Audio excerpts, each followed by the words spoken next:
Oh, sorry about the clipping. Let me see if I can get this more stable. Also sorry for burping. I forgot to eat.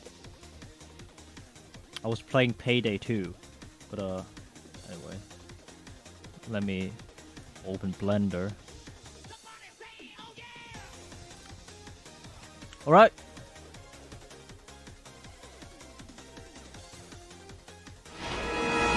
Game time started. Welcome to this tutorial stream on how to convert a 3D model you found on the internet into a No Man's Sky ship. So the tool that we'll be using is this here program. It's called Blender. If you don't know what Blender is, you can just search it on Google and just watch some tutorials. I'm not going to. Let's set some boundaries in here today first. This is a tutorial that is dedicated on how to use NMSDK solely for the purpose of converting a 3D model into a ship.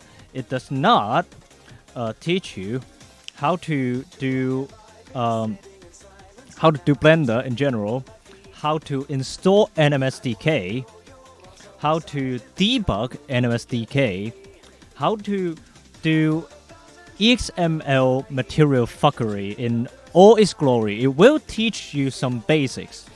Well, that's all I can think of for now. But it will teach you. Along the way a little bit of everything on scene craft, on basic NMSDK conversion, but it will also add on like a little bit more things specifically for use with a ship. And even more specifically for ships of more, because we have different ways of executing a model into a ship. So this is only my method. It may not be the method of choice for other modders who do custom ship mods like Gumsk. We have different methods of execution, and if you follow this tutorial to the T, it may not work properly. It may not work exactly and properly on Gum's G-ship, custom ships, lists, and so on. But it will work on Ships or More, which has a custom collection script, which we'll touch on. Alright, I am streaming right now. Okay, so let's start by. Well, not this one. I just gotta open it. Also, hello from No Man's Sky Modding Discord. If you have any questions after this stream has ended, you are very welcome to join this Discord and ask me or any other people any questions on modding. The answer may not satisfy you. It may very well disappoint you in a lot of cases. But if we have an answer, we will probably answer you at some point. So we also have an NMSDK Blender channel. So the version of NMSDK that we'll be using. Let me just pull on my preferences. Will be the latest one, the 0.9.2432, which is released exclusively in the No Man's Sky modding Discord. So if you're using the version from also this is the music that we're having today, okay? It's from Odyssey Eurobeat again. So if you want to know where the music come from, just search Odyssey Eurobeat, okay? Cool. Let's see, what's NMSDK? Okay, so this is the NMSDK's GitHub page.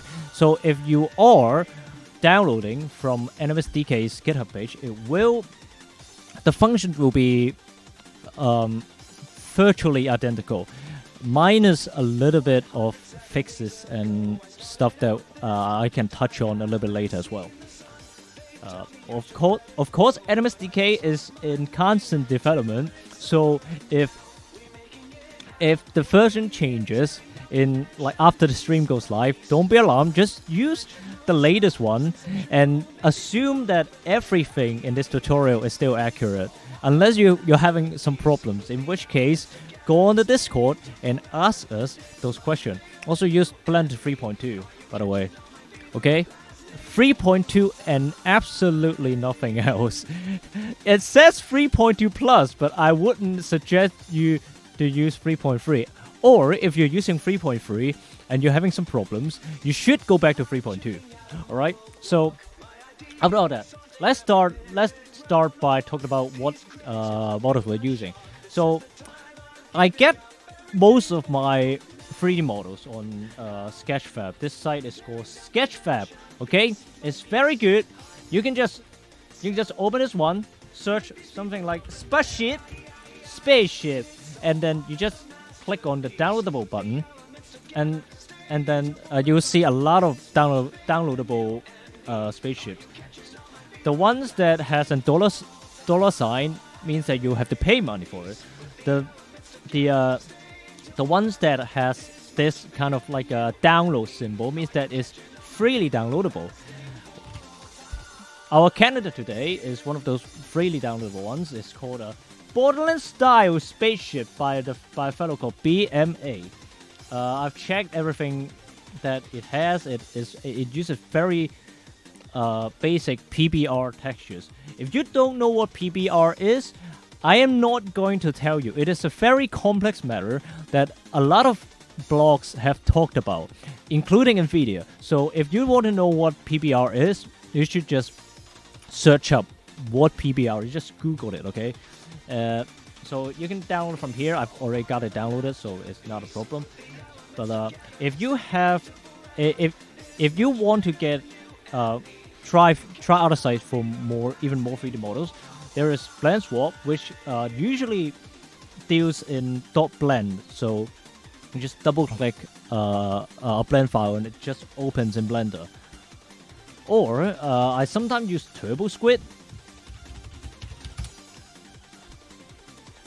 So you can search for something like spaceship, and then you can go to the price tab and then click free, and then about half of the models that you can see will be free. So something like this here is free. This one is free as well. There's actually quite a bit of cool stuff in here, but a lot of the things that you can find on Turbo Squid will likely be on Sketchfab as well. But it's still a pretty good option if you are kind of desperate or something. Okay, so let's start by importing our model. Let's see. Let me just take a look at my notes here. Import. All right. So the first thing that you have to understand is that when you download a model, it will not always be a blend file. It may a lot of times be a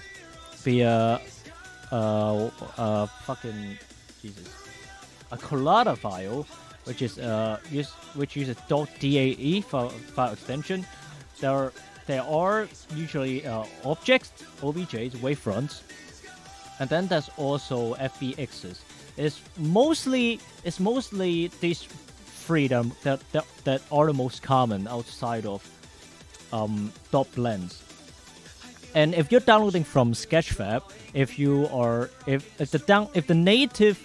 the native format doesn't work, you can also download the converted format for Sketchfab, which is the GLTF file.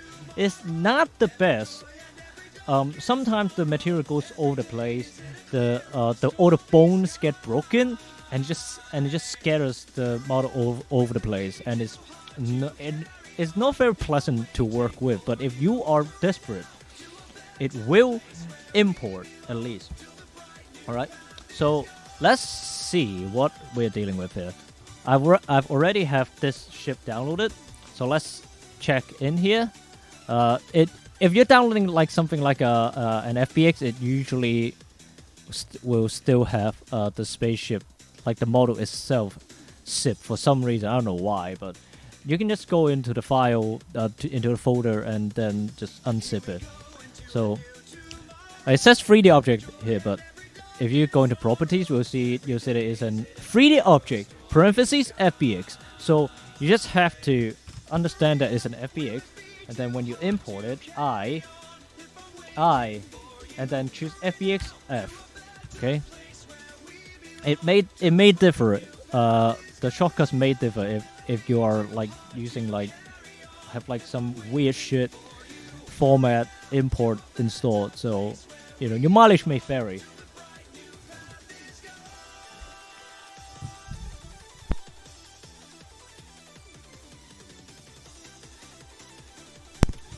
Sorry, I just choked on water. Anyway, after you import everything, you'll see this not an untextured model. Also, there's a cube. So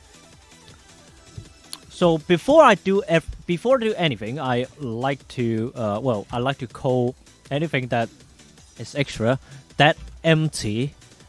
This is what we call an empty. It's basically just a point in space that basically does nothing other than locating something else. So I can just delete it with X, and then click the delete button. So if we look at the top right here, you'll see that it has a lot of mesh here, but we can trim it down a lot if the materials can afford it. So, but the first thing I like to do is to scale the ship. Right. So I like to present a fun fact for everyone that this cube is actually only 2 units tall, which coincidentally is basically the same unit as No Man's Sky. So if this is my unpack, by the way. If I go into a common characters player, common player character. If I import nada, let's not clear the scene.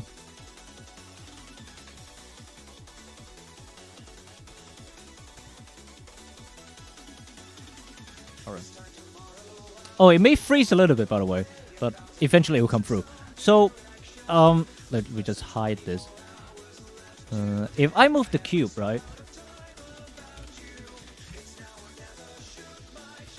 You see that nada is basically exactly 2 units tall. Discount the ring on his head.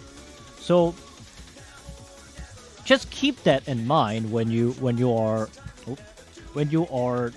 doing any kind of model in the future, right? So just basically remember that the default cube is 2 units tall, and 2 units is kind of the average character height. So if you scale against the cube, it will be fine. It will look fine in game, I mean. Okay, let's just open a new file and import the FBX again. Whew. Quick, isn't it? Alright. Alright. Scaling. So I like to usually kind of just align it to the floor first, and then move the cube up if you really need a visual indicator.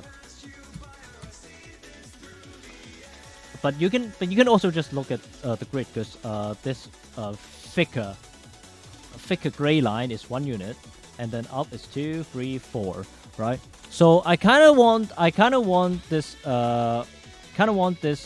cockpit to be maybe half a unit, maybe a little bit more.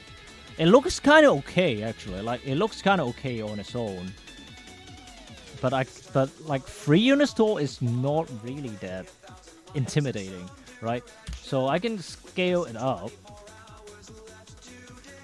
to maybe 1, 2, 3, 4, 5 units tall. Maybe a little bit shorter, right? So after that, you can see that it's about 4 units tall right now. So I've scaled it here, and I can apply this entire transform if I want by object, and I'll set up apply or transform. So that one just completely transform. Just set everything to 0 and scale to 1, not 0, of course. After that, you can just delete the cube. No big deal. All right. So the front here, if I press 1 on the numpad without holding control, it will switch this front view. This is the direction you want to be looking at the front of your ship. So this is oriented correctly, but if it's not, you need to rotate your ship so that it is facing the right way in game. Also, I want to delete the collection. So, but other models such as Scums may import another vanilla ship for scale. That is a very valid method, but that also involves importing an entire ship. So you may want to consider the pros and cons of each method, but I just use the default cube because it's kind of easier. All right. The next thing is decimation. All right. Now I'm basically just going to merge everything together. So Shift, click the end of the list while holding Shift, and you'll have everything selected. Control J will merge every single selected and match together. So now that everything's merged, we can reset its origin. We can. I usually like to set the origin to the center of mass, either surface or volume, so we can see if it looks okay. This one's kind of off center. Let's see if the volume changes it. Wow, the volume just kind of yeets it into the back. So never fucking mind. All right. So I'm guessing this is okay. No, who cares? We can also just count the squares. 2, 4, 6, 8, 10. 2, 4, 6, 8, 10. It's kind of okay. I don't feel like I need to change it that much. But this part is also optional. You don't actually need to do any of that. But let's see. Let's teach you guys how to decimate if you really need it. So if you click the wrench here, you'll be brought into this modifier panel, which is currently empty because you don't have any modifiers. All right. Let's do decimate, which doesn't have a shortcut. You can do collapse, unsubdivided, and planar. Planar kind of just changes it, just collapses any faces that are within that range of incline of each other. So it can be useful, but in a lot of cases, it kind of just collapses everything way too much, and it just kind of looks kind of fucked. You can also use collapse, which is what I usually use. You can also triangulate it, so that's very useful. It goes from 0 to 1, which is of course the portion of facet that it's going to use in its decimated state.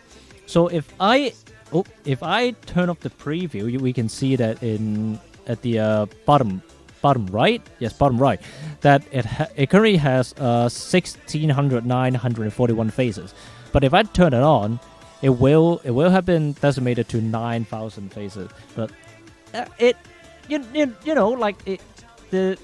the normals, the shading kind of goes weird when you decimate things too much. So unless a model is like 300,000 to like 1 million triangulars, I kind of just don't do it. So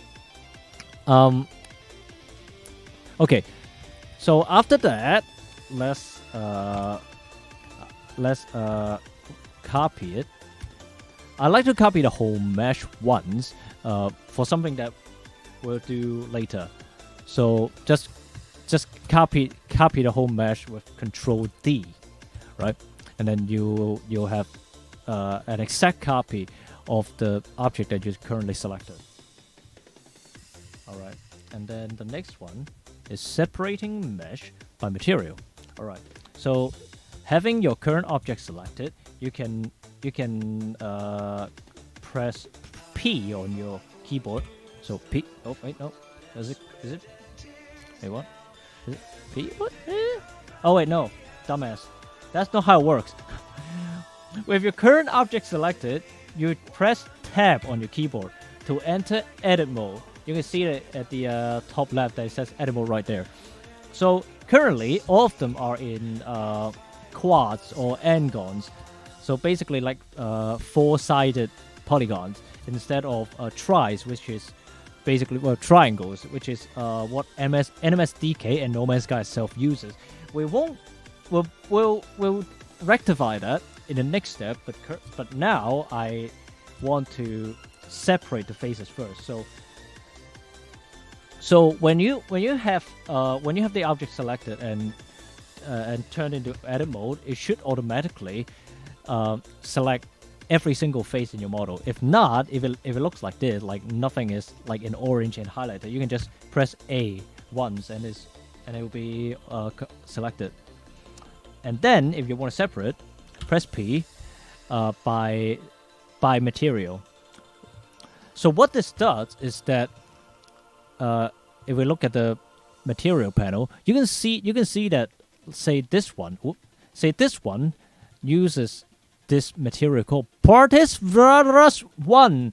Okay, and the other one uses this material called Fuselage.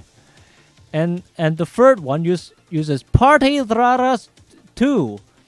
Alright, so No Man's Sky can only have one material per mesh node. A node is what we call a part in a scene, which is a model, right? So if you have, say, multiple materials in one mesh, when it's exported from NMSDK, it will only use one of the materials in that mesh. So that is why we have to separate the meshes by material. Okay, that is mandatory. So if you forget about that, you basically just do the whole fucking thing again because you fucked up. All right. So now that I have 3 parts in here, I will just rename them first. Let's rename them first. This is I'll call this one metal bit. Metal _bits. You don't need to have it in all caps or I wouldn't recommend you use a space in your node names, but I think NMSDK will just fill that in with an underscore. So this one I can just call the body. All right. I don't need 2 cameras, bro. This is just I don't know, engine. Call it engine. And then if you want your model to be a little bit tidier, what I usually do is select like the rest of the meshes and just drag it, hold shift, and drop it into another mesh so that this body node is now contains the other node, and when you move it, like the whole ship just moves to it, which is a lot simpler. Right. So the next step is triangulation. Having every single node selected, you can either use the triangulate modifier, just do whatever the fuck you want, or you can simply have all these objects selected and then press Control T. Wait, Is it? No, it's not. Okay, go to edit mode. Select everything. A to select all, and then Control T. There we go. Now it's triangulated. Amazing. Truly amazing stuff. The next thing is linking textures. Alright. So now that we have everything triangulated, it is ready for its material assignment. So currently we're looking at the fill port shading, which basically doesn't use any kind of textures and whatever finger magic that you want to put your magic on. So we will need to change to the material preview. Also the last mode is called solid view. This is called the material view. Okay, I'll call it the material view. You can see that everything is kind of magenta in its current state. That is because the textures are kind of not connected. So you can see that in the bottom right, like everything is just fucking blank. So what I can do is press this folder icon here to open an explorer, and then just relink everything. Usually for FBXs, the model folder, the model zip itself will contain the textures as well, and then on the outside it will have a separate folder for textures. I usually use the one on the outside. Let me just bring that up so you can see it clearer. All right, so this is the ship that contains the FBX. So there will be a folder next to FBX that has all these textures, and then if you go back out, you see another textures folder which has all this in here as well. I usually use the one on the outside, so this one, because it's often more high quality for some reason. Maybe it's because it's not compressed or whatever. I don't really know, right? So I'm just going to choose this. It is called the Fuselage Base Color PNG 004. So let's just find a Fuselage base color. All right, so it's this one. Okay. Now you can see some definition here, right? You can see some details on here, but the whole thing is still magenta. That's because all the other stuff needs to be all the other texture needs to be rerouted, assigned again as well. So this Fuselage metallic, Fuselage metallic, Fuselage Fuselage roughness, Fuselage roughness. I'm blind, right? And then there's also Fuselage emission, Fuselage emissive. All right, now you can see that the magenta has gone away, but there is also one more map that you usually have to have, if the model has it, of course, which is the normal map. Fuselage normal map. Where is it? Am I blind? I may be blind. Oh, it uses a height. That's why. So when outside texture folder doesn't have the texture you're looking for, you can go back to the one on the inside. So now every single texture is applied on this one material. We just have to repeat that on the other two nodes. But before that, let me just kind of describe what all the texture does in here. These 5 texture maps are basically what you would use in 99% of No Man's Sky models. You will probably use fewer ones, like 80% of the time, but these 5 maps will be basically all you ever have to deal with when dealing with No Man's Sky. The first one is the base color. The second one is the metallic map. The third one is roughness. The fourth one is emission map. The fifth one and the final one is the normal map, which is like kind of all weird fucking layers in the shader view. But if we go into the shading tab in Blender on the top here, will appear to be looking at the shader view. So this is the shader node map, which we will actually have to use for every single No Man's Sky models that you're going to convert, because we're going to label each texture that we're going to export in here. So the base color, which is basically the base map of the mesh node, will be its own texture in No Man's Sky. So we can just label it diffuse in the label field here. So I click the node in here, and then I click the label, and then I type in diffuse. Same with the normal map. The normal map is its own texture as well. So just type in normal. All right. So for the metallic, emissive, and roughness map, usually we only we will only use metallic and roughness, or none at all. At that case, you can just disconnect the nodes and just not label any of them anything.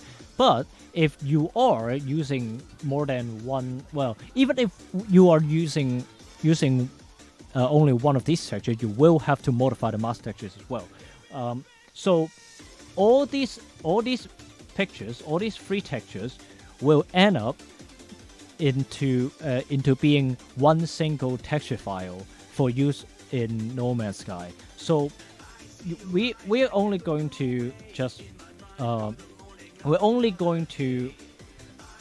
label one of these as the mask texture. So I'm going to choose the roughness map, going to label, and type in mask, right?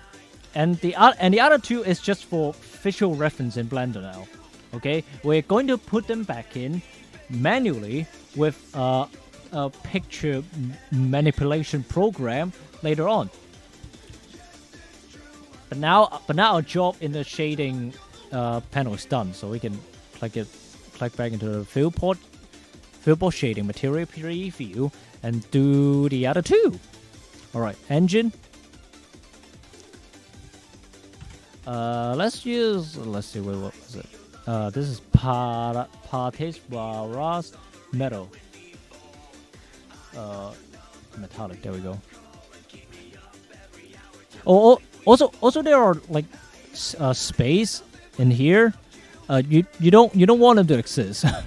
You do not want them to exist at all. So you can just go in. So you can just go into the field in here and just manually just change it, and then it will export as this name right here. Let's change that. Partes to base. All right. So just change that. Just remember you have you can do this. You kind of should do this for everything. Just so that you don't remember to do one of them, and that one ends up to be your export texture. That can be pretty bad. But if you want to be lazy, you can just leave it there. Like it's fine. Who cares, right? Emissive, cool. And then this one in here as well. Normal. Normal with GL. Delete that as well. I can do that later when I have this one sorted as well. This one is one base color. Delete the ones with spaces. You can just rename it anything you want. I just kind of not type anything because it's easy to not type anything and just leave it as 1 and 2 and so on. Ballast metallic. That's it, right? Yep. This is 1 roughness. 1 roughness. Come on, dude. There we go. Get clicked. Okay, so all 3 of them have emissive textures. 1 emissive, I will teach you guys how to deal with emissive textures. Well, along with all the other mask textures later. But emissive texture will be a little bit more complicated. So just keep your heads up for that. Now this is the OpenGL normal map. Cool. So go into the shading again. Go to shading. Just the base color. Label diffuse. One mask texture. Name it mask. The normal map. Name it normal. Same goes for the other one. Let's do it in reverse. Normal. Mask. And diffuse. You have to label them, or else NMSDK will spit out an error. So you have to remember to label these textures because MSDK doesn't actually know what textures are like just shoved into the BSDF node. So it doesn't read it. It doesn't know. So you have to tell it by labeling your textures. Okay, this is very, very important. This is mandatory. All right. I think you people get the idea. The next step is let's see. Oh yeah. Also, I need to remind you guys that this is only linking textures. This is not material fuckery. Material changes will come after you have exported the model. We will have to change is scene XML file, is material files, and is textures after we've exported. So that is outside of NMSDK's abilities right now, and that is something that we will have to do in either Notepad++, maybe No Man's Sky Mod Builder, MSMB, and maybe fucking Visual Basic Studio or whatever or whatever you use. Alright. So now that we have set up the imported model, basically good to go. Right? This model is basically good to go. I can export it right now. And it will show up in game as a model with no problem. Right? Now is the time that we add an empty No Man's Sky development kit scene. Okay, this is how we actually export it. So we click add at the upper left corner, and then click create empty NMSDK scene. All right, and then this node called NMS _scene will pop up. We can click into the object properties panel. And then we can see that it has a reference property, which is normal. All models will be using the reference node. It's a bit weird to explain, but it's just a quirk. So you don't actually need to touch it anyway. So you don't actually need to be bothered with it. And now we can name our ship. Let's name it Borderland. Yeah, sure, whatever. Who cares? It's a singular Borderland as well. Why not? It's not a proc-gen scene, so don't click it. If it is not if you're doing a proc-gen scene, then you can do it. But I'm not going to teach you how to configure it so it is a proc-gen scene, because the proc-gen that comes from because the ship proc-gen in Ships of More isn't done in No Man's Sky DK. Okay, so I'm not going to teach you that. Yeah, so I'm just going to name the scene. Leave the reference path empty because it's not a reference. It is a model itself. All right. Now I can drag the body, the ship body, under the NMS scene so that it will be exported. Anything that's outside will not. Also, I need to drag this one into it as well. Anything outside,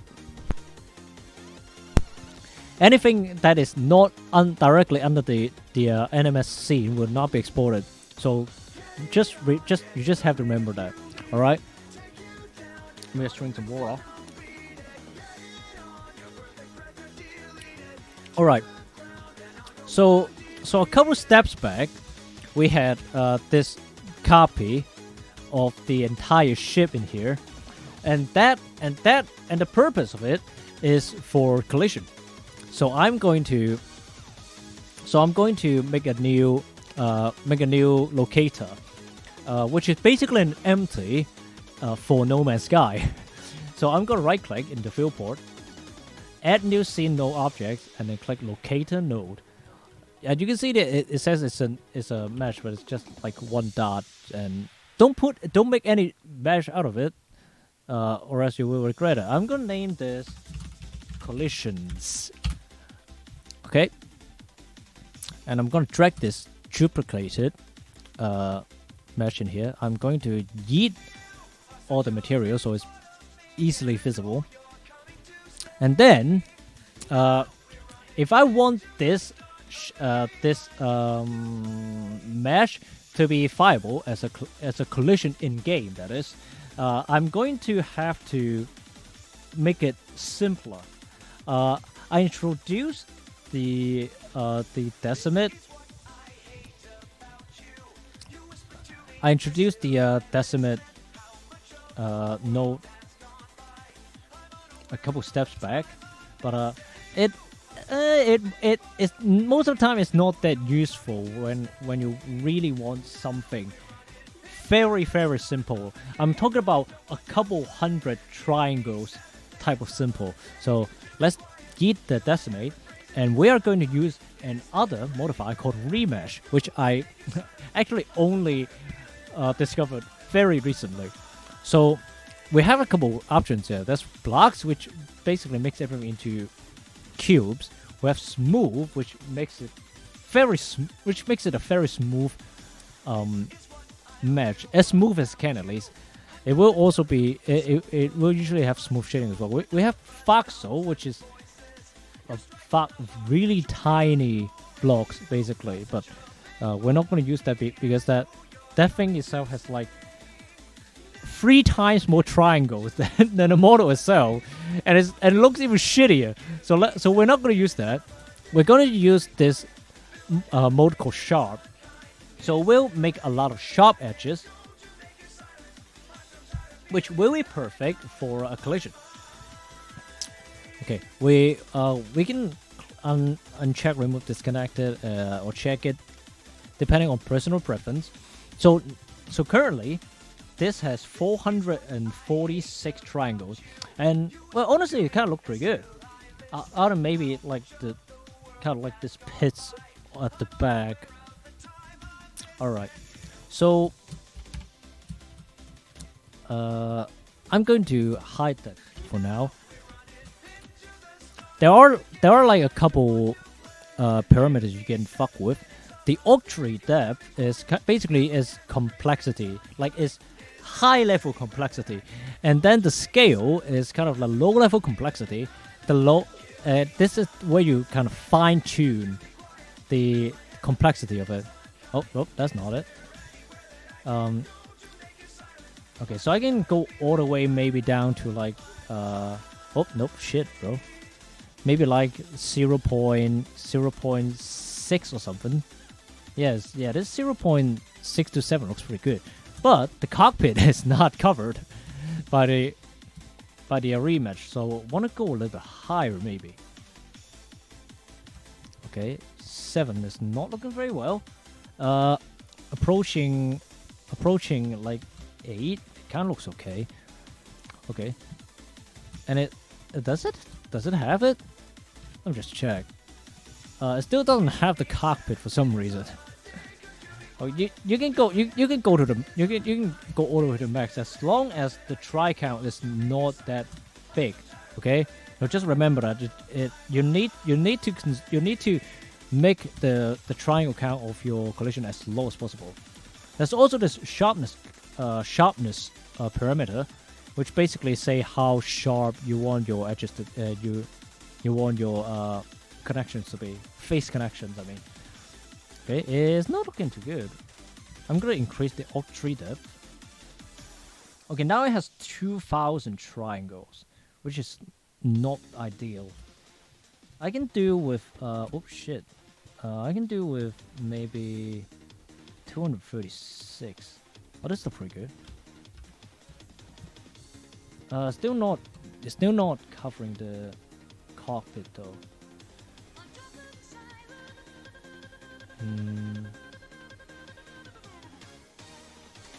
Oh, the cockpit just doesn't want to show up sometimes. If that's the case, you can try to like fuck with the sharpness and see if it looks okay. Okay, 1,000. This looks good. You know what?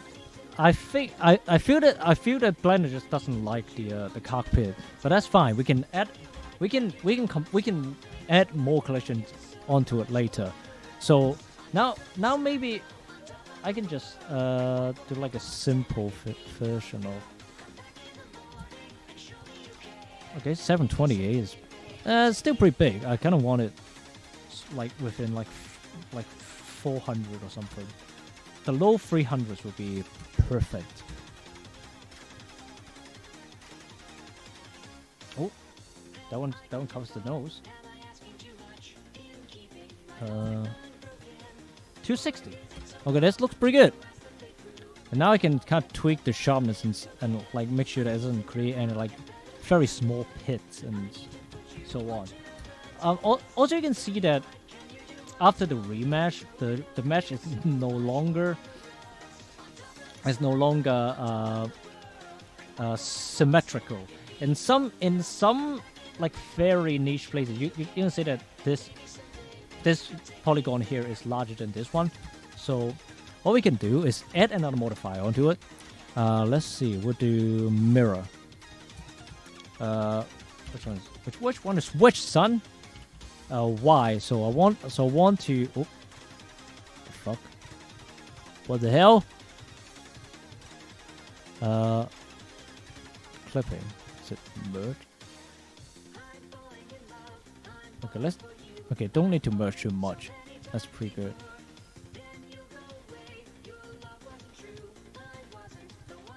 Not sure if it's working. Okay. So now we'll be 520. Oh, that doesn't help, so whatever. Alright. So now that it should be perfectly symmetrical, other than the fact that it's kind of eating itself. Can you? You cannot? That's strange. Data, vertex group, flip you there. Need to see. Is it bisect? Is it bisect? I'm not sure. I think it's bisect. So.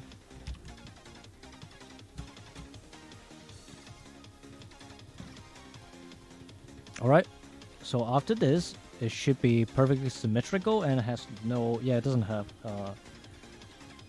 overlapping faces anymore. So now it should be completely symmetrical. It will be very flawless indeed. Alright, so this looks pretty good, I dare say. Maybe the, you know what? No, it's actually really good. Like the edges kind of matches up pretty perfectly. I can, oh shit, I can see if like turning it maybe a little bit downwards. So, okay, that just completely eliminated the sides. I don't think I'm opposed to having the sides kind of just strut out a little bit. I feel like that can be cool.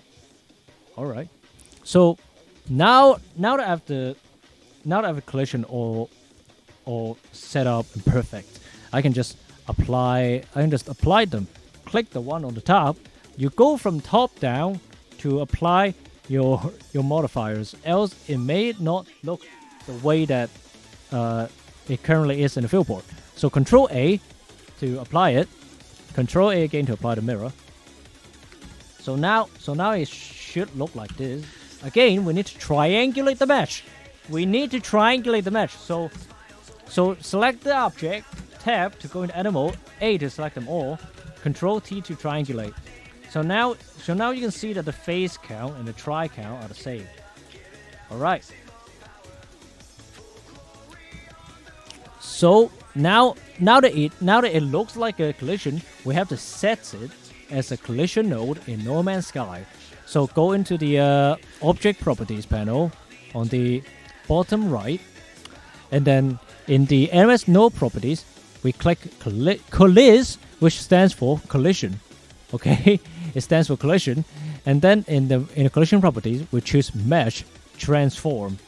You really shouldn't choose dimensions for any of the things that exist in here. But of course, you can still kind of see that some things are missing, like namely that the guns in here just doesn't have any kind of collision. The tail wing in here doesn't have any collision. The nose is kind of missing something, but I think I can fix it by just changing the edges themselves. So I'm just gonna do that. Let's make the body invisible, and then I can choose these 4 faces and just kind of, extend them. Yeah, baby. Yeah, and now it's okay. Now it is okay. Look at this. Look how cool that is. I usually don't bother with anything at the bottom because collision. This collision is really only for the player to touch when they're on foot. When the ship is in space, the hit detection kind of just goes in kind of like a sphere of influence kind of thing. So the collision isn't really used when you're flying, except when I guess planetary collisions and all that shit. But yeah, so and when a ship is landed, the player doesn't really get to touch its underside. So anything that is on its underside, I don't really care about it. If I can get away with it. So I'm gonna add a box node. I'm gonna select the collisions locator node. Right click on the viewport, add new scene node objects, and select box collision node. This will already has its properties configured correctly in the node properties. So you can see this collision, box, transform. Don't choose dimension, you'll regret it. Okay. All right. I'm gonna make a collision that fits is a tail wing or whatever it's called. All right. So G to move it around. All right. You can move it around according to whatever axis you want, but if you want a very accurate, also I need to change I need to change music. I'm sorry for that. Oh shit, the bed. My apologies. All right, let's continue. So if you want a field that is completely accurate to your to the X, Y, and Z perspective, you can push a 1 on your numpad. That brings into the front view, 3 to the side view, and 7 to your top view. Now holding Control and choosing those 3 views will make it into a reverse view. This is too loud. Okay, cool. So now that I'm at the front view, I can do it here. Rotate it with R. Choose the X. Choose the scale with S. Choose the scaling with X, Y, and Z. Have to rotate it. Oh no, Y axis. Cool. That is cool. Move it. Again, this is well, basic movement. I'm not going to talk too much about it. Gotta move it. Oh, it's angle. Look at that. Yeah, it's angle. So let's just rotate it. Nope. I think X, right? Yep, X. Cool. Is it? Nope. G, E. Nope, not it either. Y. There we go. I'm not sure how I can make it look all good. Cool. Just here, maybe.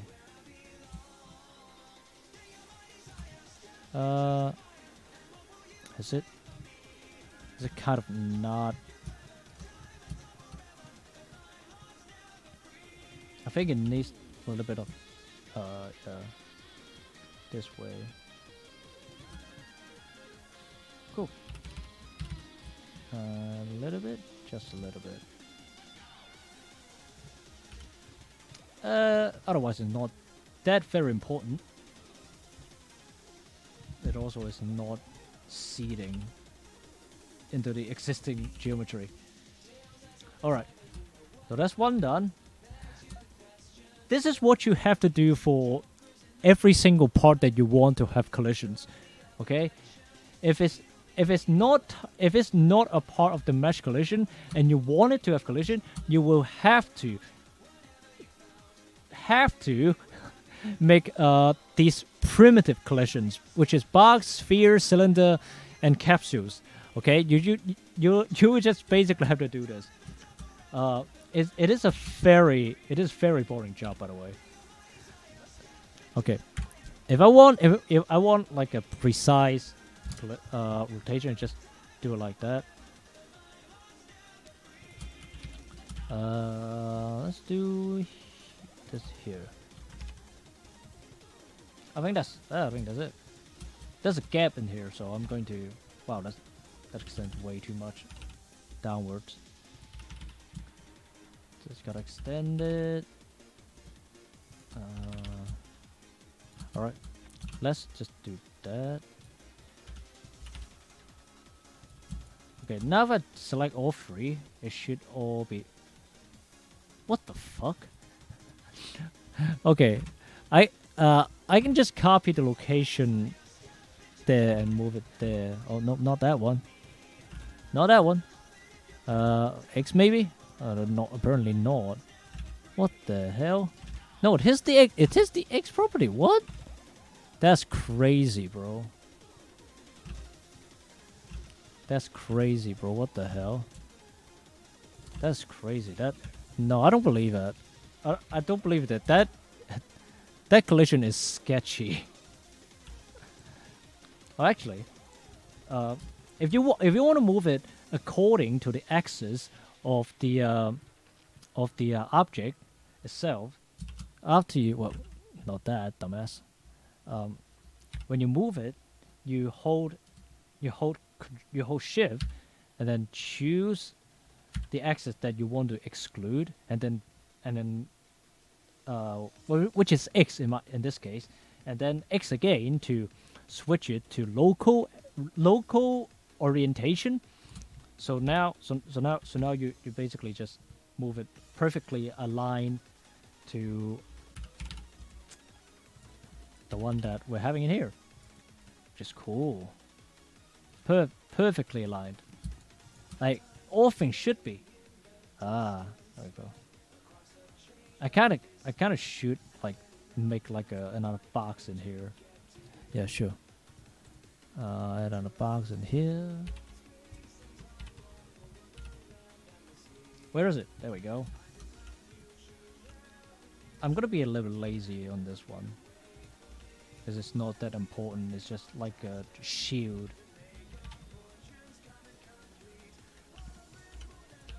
Just maybe one or two.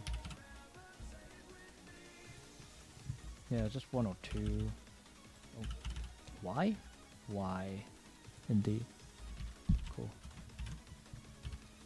Just move it up there. Snap.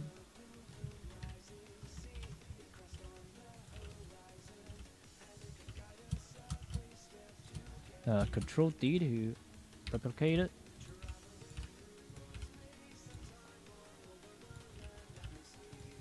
It's fine enough. It's fine enough, and of course you have to do this for the other side too. But the good thing is you can just copy this, and then change all of them with the location and orientation.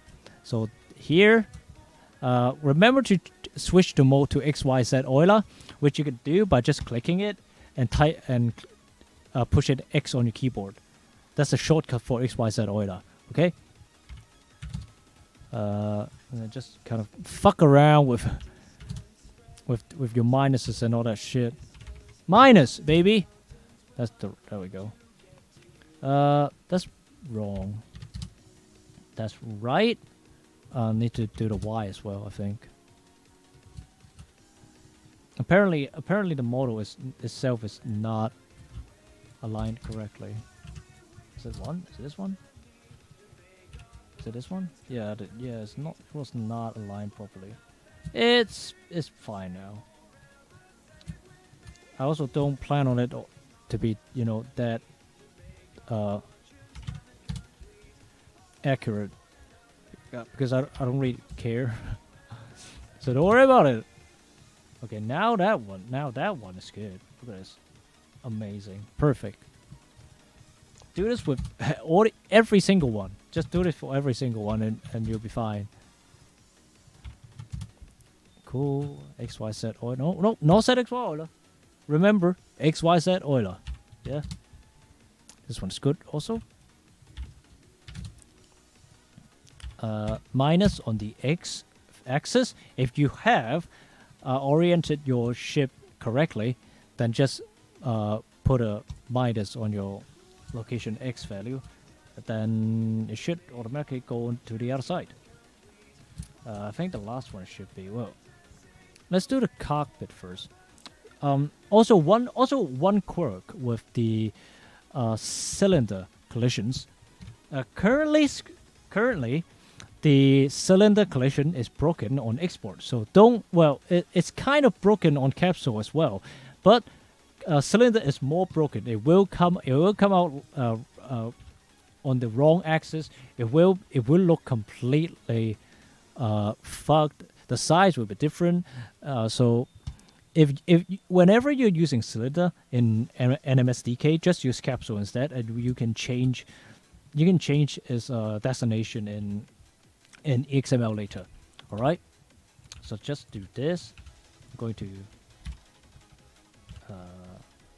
just kind of scale it up and see if I can kind of do this. Oh, that looks good though. That looks good. Yeah, let's just do that. So now I just have this in here. It's kind of perfectly aligned too. Wow. Okay.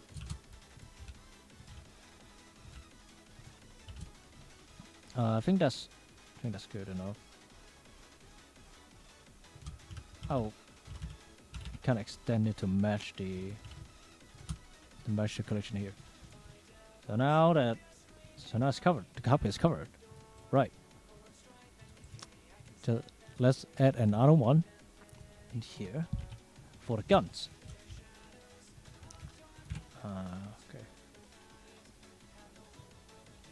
Okay. 90. Oh, G to move it. R to orient it. I think that's oriented pretty well. Nope. I think it needs to be. Does it? Well, I'll just scale it first. It may need to be oriented some way, in some other way as well.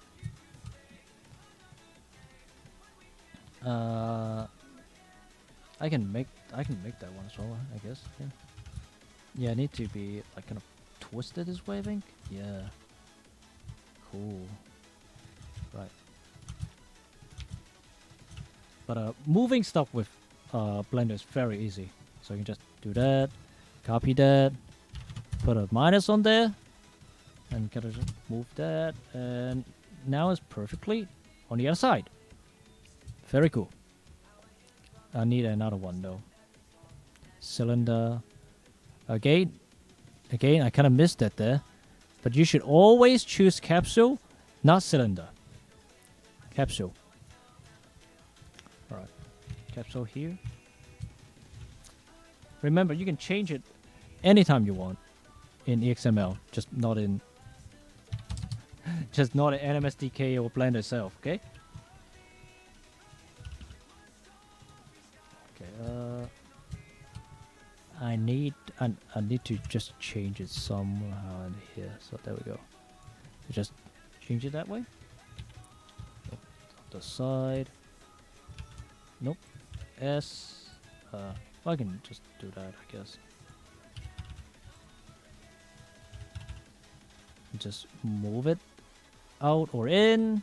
I think this one can stay as a capsule, because what a capsule is a cylinder with half spheres at the end. So with this covered in here, you can just kind of, you know, have it stay here and they would have a dome in here and just cover them all.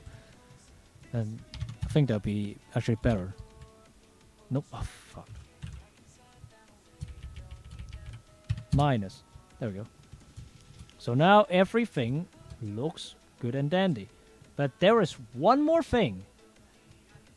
Oh, actually, no.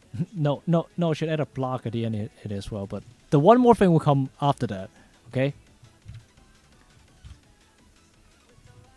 Doing collision is the part where you have to have a certain level of OCD, but not enough of a level of OCD that will make you want to shoot yourself in the head when you have been doing it for an hour or so. Okay, so you want to take this hard, but not too hard, is what I'm trying to say. Is this good? Is this good? Does this look good? I can lay it down a little bit more, I guess. That looks good. Cool.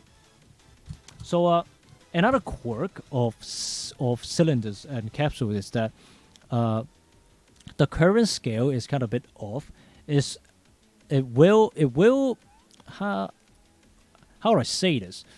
It will double your radius when it's done. So the y-axis is the height, so don't fuck with that. But all the other ones, you just have to do a divide by 2.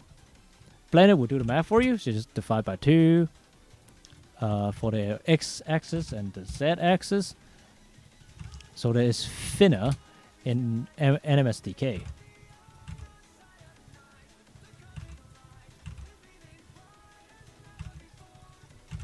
Cool. So now everything is a lot thinner. Well, all of the cylinders are a lot thinner, but when it's exported, it will look exactly the same as you have designed it. What, is that a bug that you need to fix? Yes, there are multiple bugs that you have that you should get around to fixing in the future. To be honest with you, I think I've told you about the collision bugs like a few times over the months, but they are so they fuck up your mind so much that it's difficult to put into words.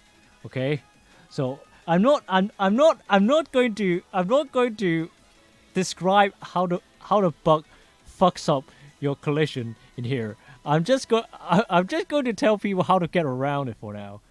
Okay, but as of now, the cylinder and capsule collisions will double in radius. Okay, I don't know why, by the way. I do not know why. So just keep that in mind, and yeah. Also there was Monkey Man asking me if it is a bug for all of you watching the video version of this. Yes, there's a difference between the cylinder capsule. I do not know why. Yes, but the capsule one is more accurate. So I guess you can just copy the capsule one onto the cylinder one, and I think that will work for the cylinder, and you just have to, I don't know, half the radius on export, and it'll work. Okay. Let's see. What's the next step? So as of now, all of these the collision is done. This is basically the longest process in making converting a ship into No Man's Sky.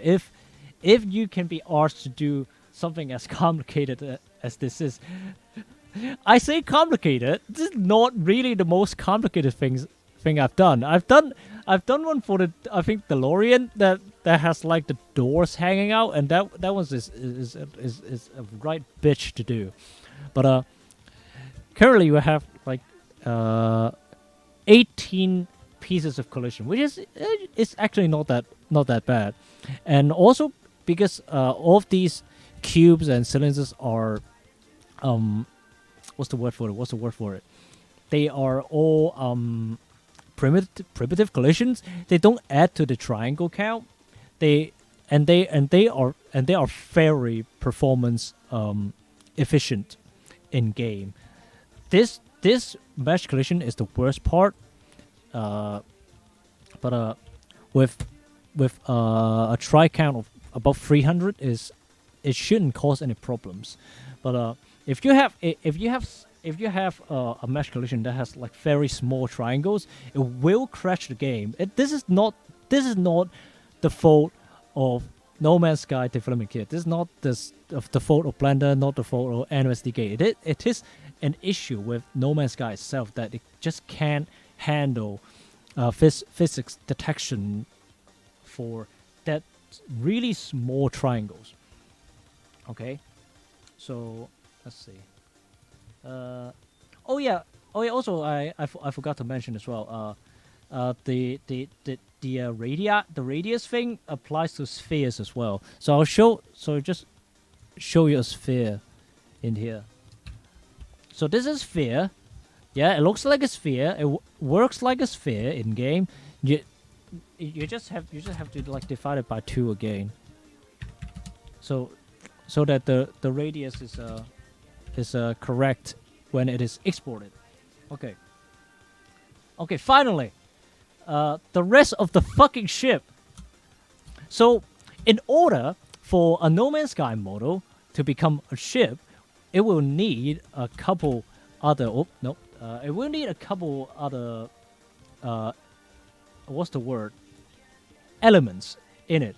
So, let me just pick one up in this program called No Man's Sky Model Viewer. You don't need this program to export your ship. I'm just using this as a visual demonstration of what you need. Let's see. Let's just import one of mine actually, if I can. I'm not sure if I can. If I cannot, I'm just going to give up. Okay. Actually, I don't have my custom models in here. Where are my custom models? Here. There we go. Just some more custom models. Not this one here. Where's? Did I? Oh wait. You know what? Whatever. I'm just going to. I'll just copy this one in here. All right. Actually, I'm going to grab some water. So I'll be back very soon.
All right, before I switch back to the screen, I'm just gonna talk with Monkey Man a little bit.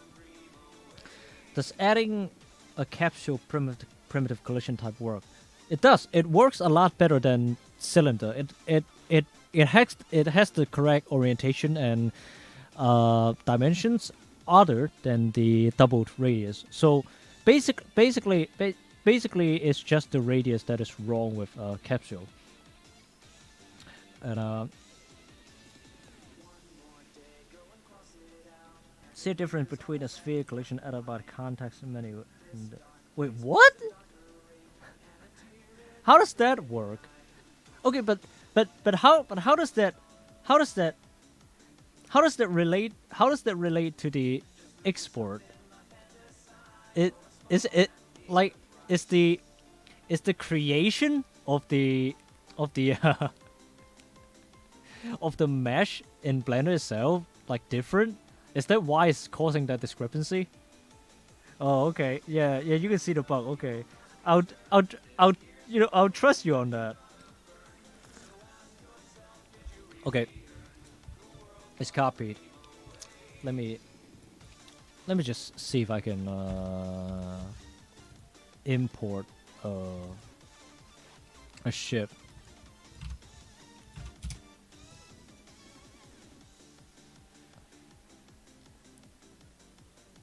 Well, it hasn't crashed, so there we go. All right, man. No Man's Sky motor view is like become so fast nowadays. Let me just transform back. Game time started. All right, welcome back. So this is No Man's Sky model viewer made by Greg. He's a very baller dude. You should all visit his website or something. I don't know. But he made this entire program, and this is one of the ships that I have personally converted back in the day.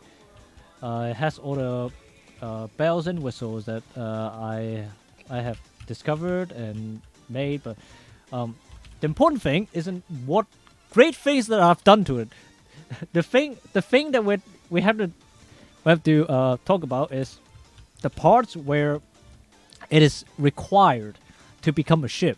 So it will need collisions. Let me where's it? Few collisions.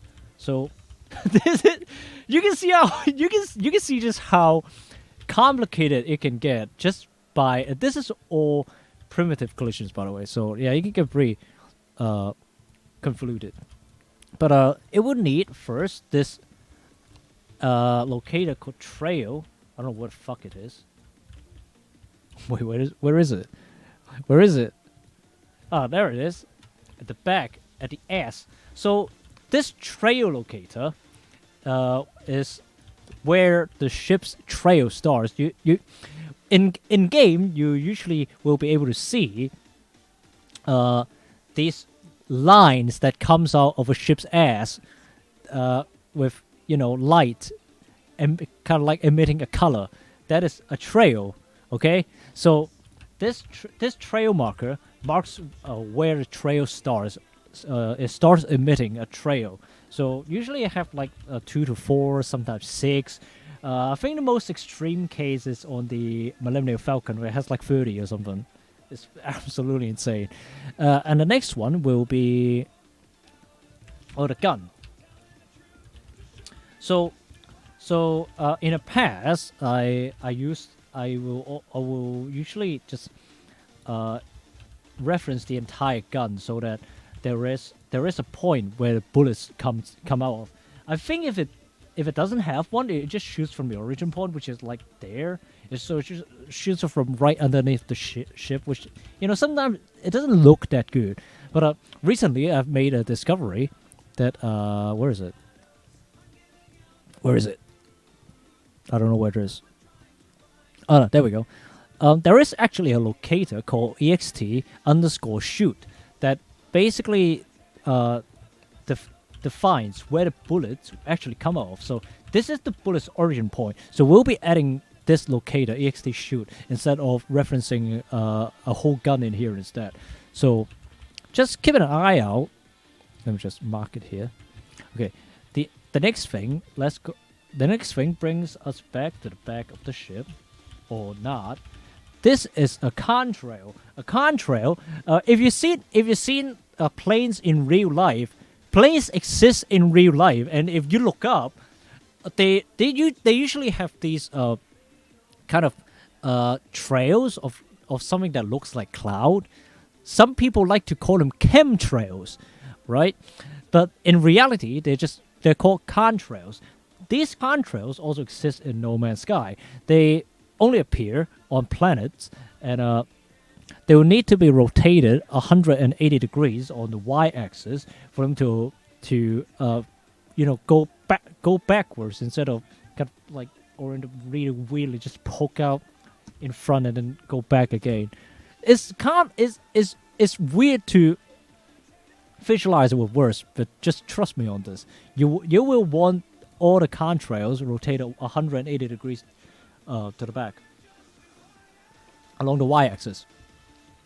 So that's I think this is all the visual oriented locators that you will need for ship. There's also this locator called cockpit post. Cockpit post is while it also defines a visual element. It is also mandatory for a ship to even work in a game. If you don't have this, the game will crash. So you will actually need this. So I usually just put like the cockpit post in like somewhere in the middle. So if you're feeling creative, you can put it like where the cockpit actually would be in a game, in a model. I mean, so this is the cockpit post locator. The final one, I think, this one. The final one is called interact. This interact is not exclusive to No Man's Sky ships. It is also it also works for basically every other No Man's Sky model that is designed to be interactable, like things like lights, things like NPCs, things like chairs. They all have this interact locator. It basically defines where in your UI, where in your HUD, it will pop up in your model. At some point, can you write down the list of things needed in the GitHub issue for NMSDK? I always want to have a way of adding these things that, so that it's easier to. Sure. I mean, it's just all these. You just have to remember to orient the chemtrails correctly. But I'll do that after the tutorial. But these are all the locators. There are about I don't know, 8 to 10 locators in here. Okay, so usually what I do is that I have the thing on the left. The thing on the right is where I read from. Okay, I have this I have an EXML of a scene of a ship that I have already converted, so I can just copy from an existing scene that I know will work. So interact, trail 1, trail 2, and the contrails. Yeah, there's ext shoot 2. So just keep in mind that I'm just copying waypoints at this point. Okay, drag down this one. Okay, select the NMS scene. Right click on the field port. Locator node. We're gonna start adding the locator nodes now. Okay. Let me just highlight in the script. Okay. Interact. So interact, I usually just like it like in the middle of ship because the ship itself should be positioned so that the middle is at the 0 point. Okay. So I can just go to the side and just place it a little bit higher so that it will basically show up at the middle of the ship. And then a locator node. It should be car. Oh, this is Notepad++, by the way. Cockpit post. But since there's the cockpit in here, I'll just move the cockpit post into here. Okay, you can see that. Also, there's another funny quirk with the cockpit pose locator, which is if you scale it down, it will the model itself will scale up in negative proportion to its scale. So if say you scale this locator to 0.5, the model itself will be like twice as big. It's weird. I don't know why they do it, but they do it. Okay, so don't worry about it. Next one is ext shoot, which is where the bullets come out of. Okay, so let's just make one in here, move it to here, and if there's two or three, I think the max is 3. I'm not sure though. You can name it ext shoot 2, ext shoot 1, as long as the name has this ext_shoot prefix, it will be designated as the origin point of bullets. So I usually have 2. I don't know if 3 or 4 works, but 2 works just fine. So I'll just keep using it. The next one should be contrails. Yep, contrails. Okay. So same with the ext shoot. You can name it contrail 1, contrail 2, contrail XYZ, doesn't matter. Just remember to have contrail at the start, and it should work. Also, rotate it 180 degrees on the y-axis. Well, that's actually an easier way to just place them. You see this magnet thing or U thing. When you click it, it becomes a magnet. So if you click this thing, there's drop down menu. You can just choose vertex, and you can just snap whatever the fuck you want onto a vertex, and it's just so useful, isn't it? It's so useful. You just name it Control 2. Just put it there. And it's perfectly aligned. Well, not perfectly aligned, I guess. Or press the wrong button. That's the hide button. I want to move it.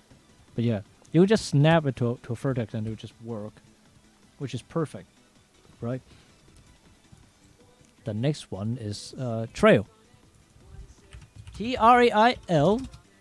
Don't spell it wrong now. Snap to the back. Let's see. I can see there's 2 turbines in here, but there's like six light emitting things. Let's call it that. Okay. So I'm just gonna move it. Oh, remember, turn off the vertex. Snap. I'm just gonna put them in the middle. I'm actually not quite sure if it works by, like, if the trail will become thicker by scaling. So I'm not gonna bore with that.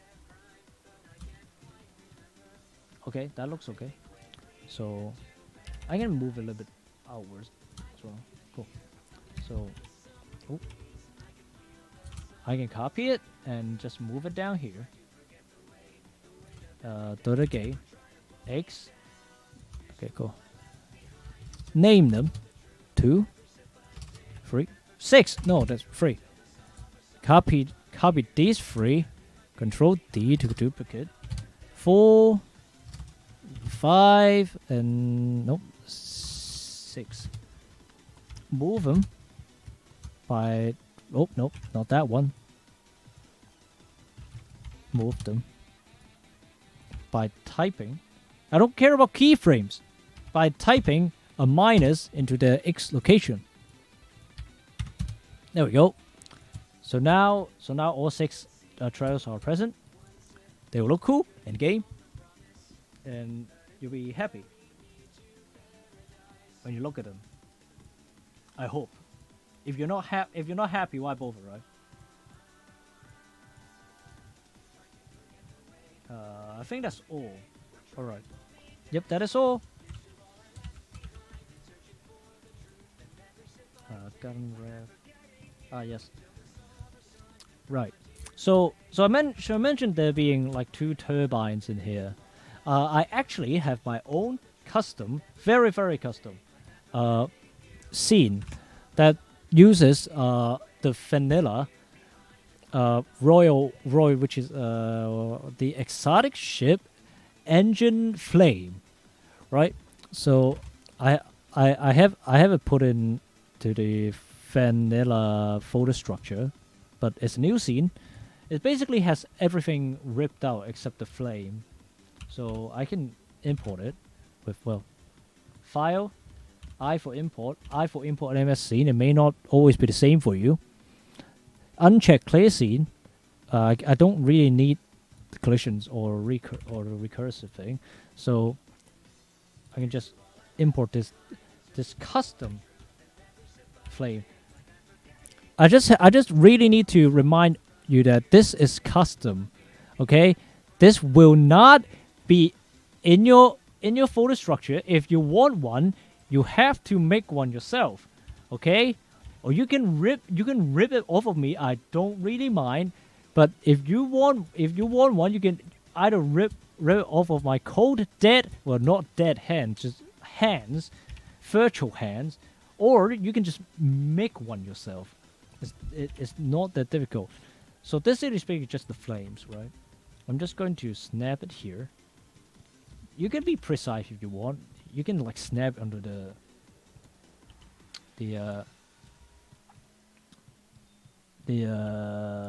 end of that tailpipe if you want, and just sink it in. Now that looks good. I think the flame can go a little bit more though, so I'm gonna scale it up. Nope, why? That's a bit too much, I think. Is that good? That's good. Yeah, now that looks good. And when you fly, there will be flame coming from turbines. Cool. I can just copy that.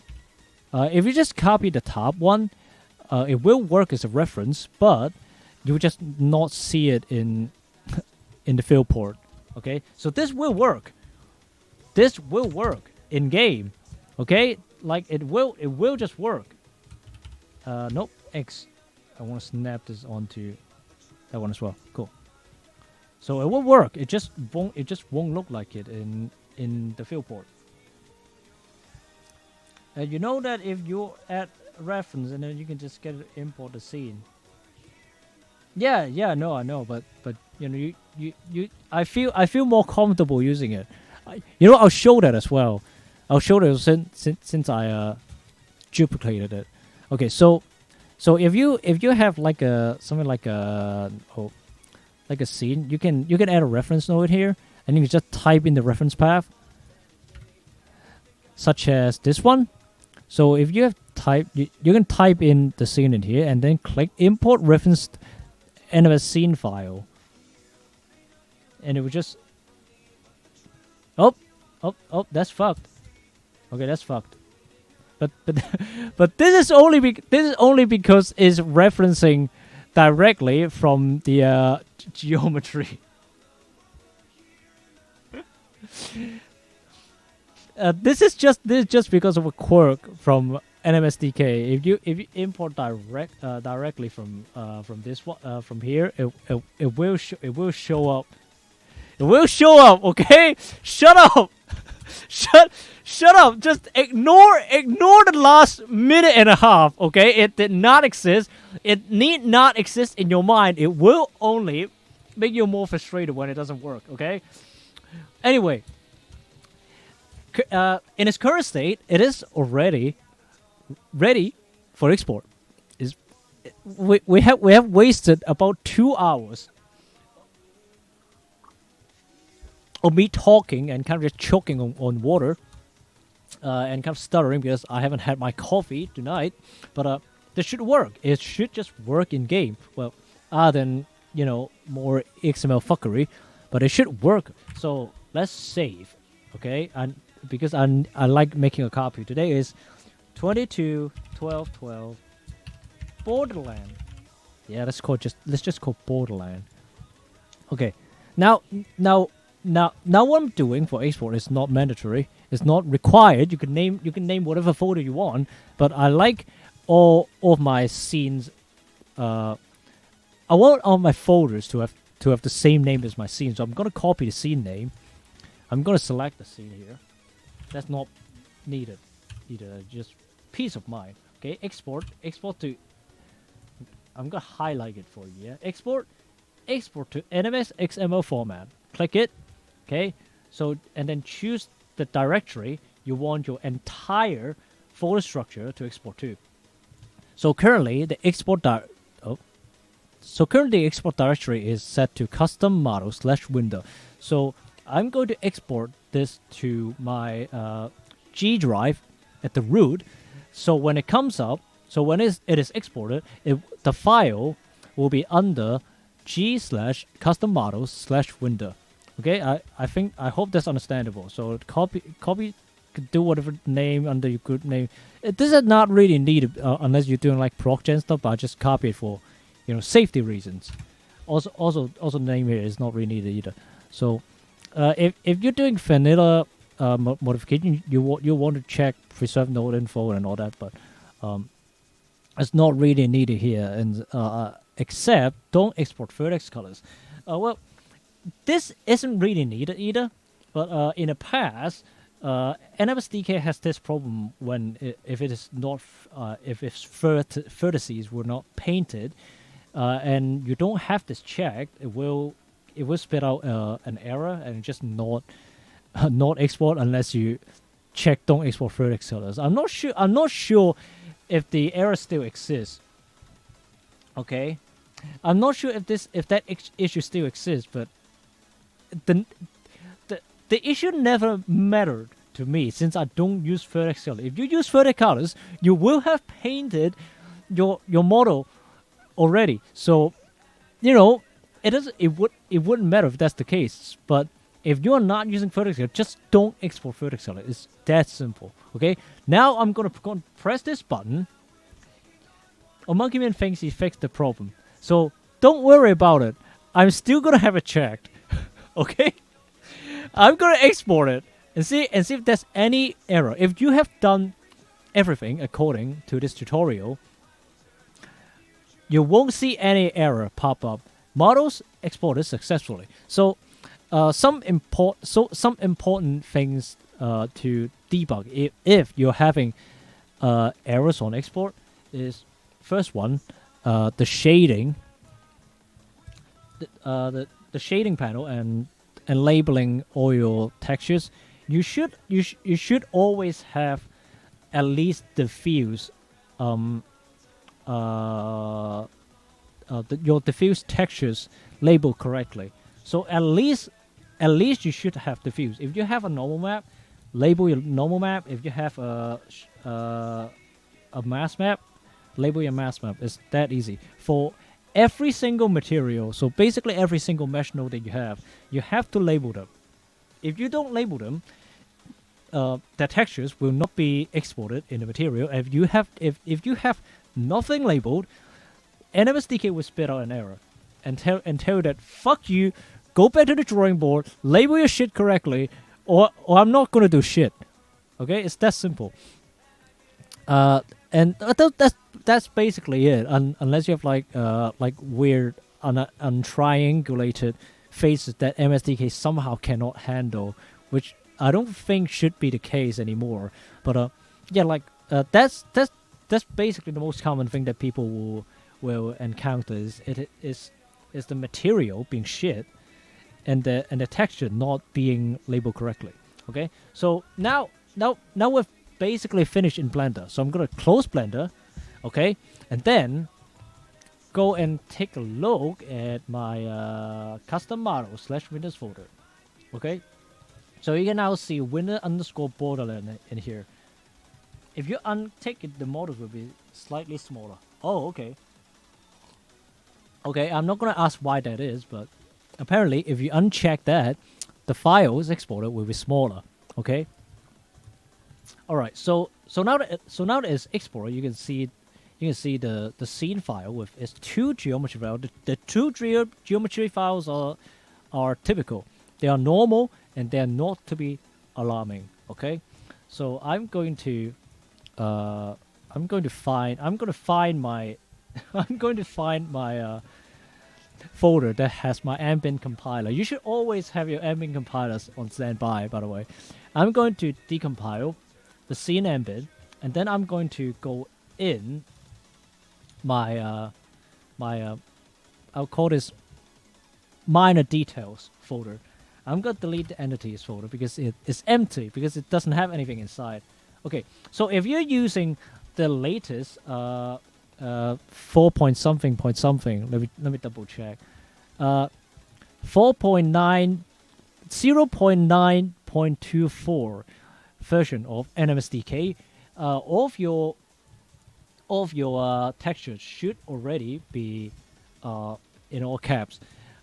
So that's one thing that I will need to I'll need you to know is that all of these textures needs to be basically every single file. Oh no, this is bad, by the way. Do not have spaces in your materials. Okay, I'm just going to fix it in XML. This is why it's important, by the way. I can tell you how to fix it in Blender. Just give me a second.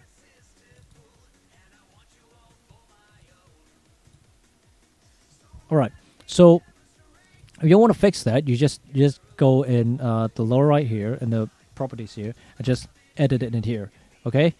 And when you export it, it will just be like that. Okay. Don't worry about it. Don't worry about it for now. But I'm going to decompile all the material ambients as well, because we will fuck with them later. Okay. Okay. So you can see that other than also that's still bad. Huh. Okay. Okay. My tutorial may be wrong in some places, particularly the place where I fuck with the texture names. I'm actually just going to nope, not that. I'm gonna re-export this thing. Okay, but don't worry about it. It should be quick. It should be very painless. I'm gonna rename. Oh, 2. I'm gonna rename the material. 1. Okay, cool. And then in here. Oh well, actually, what? It's named that way already. That is strange. Just let me check. Okay, base color normal. Hey, you know why that is, Monkey Man? The the capitalization issue was fixed in 0.9.23 as well. So, but yeah, I'm kind of stumped there because this used to work. The changing the names of the texture thing. Give me a second. I'm gonna check this. We'll check this one in here actually. Is this not working or done differently? Anyway, I don't think it matters too much. We can fix it. We can fix it in in XML. It will be a little bit more complicated, but we can do that. Oh no, I don't care, dude. Goodbye. Okay, so we will have to re-export all these textures in a few minutes anyway. So let's not worry about it. Let's open the texture files. All right. So currently we have these 4 masks. We're going to look at if we're going to look at our region textures and see if all of them have emissive textures. So we can see the fuselage has these emissive textures. I'm going to see if the colors match up. The colors match up, so we don't need to transplant the color onto the base color. Okay, this one actually has emissive texture as well. This one does as well. Okay. So that just means that we're going to do all three of these materials in the same way. Let me just pull up this. Oh shit, bro. Shit, bro. I don't have it anymore. Okay, cool. Let me just bring up one that. Nope. Oh nope, that's the unpack. Where is it? There we go.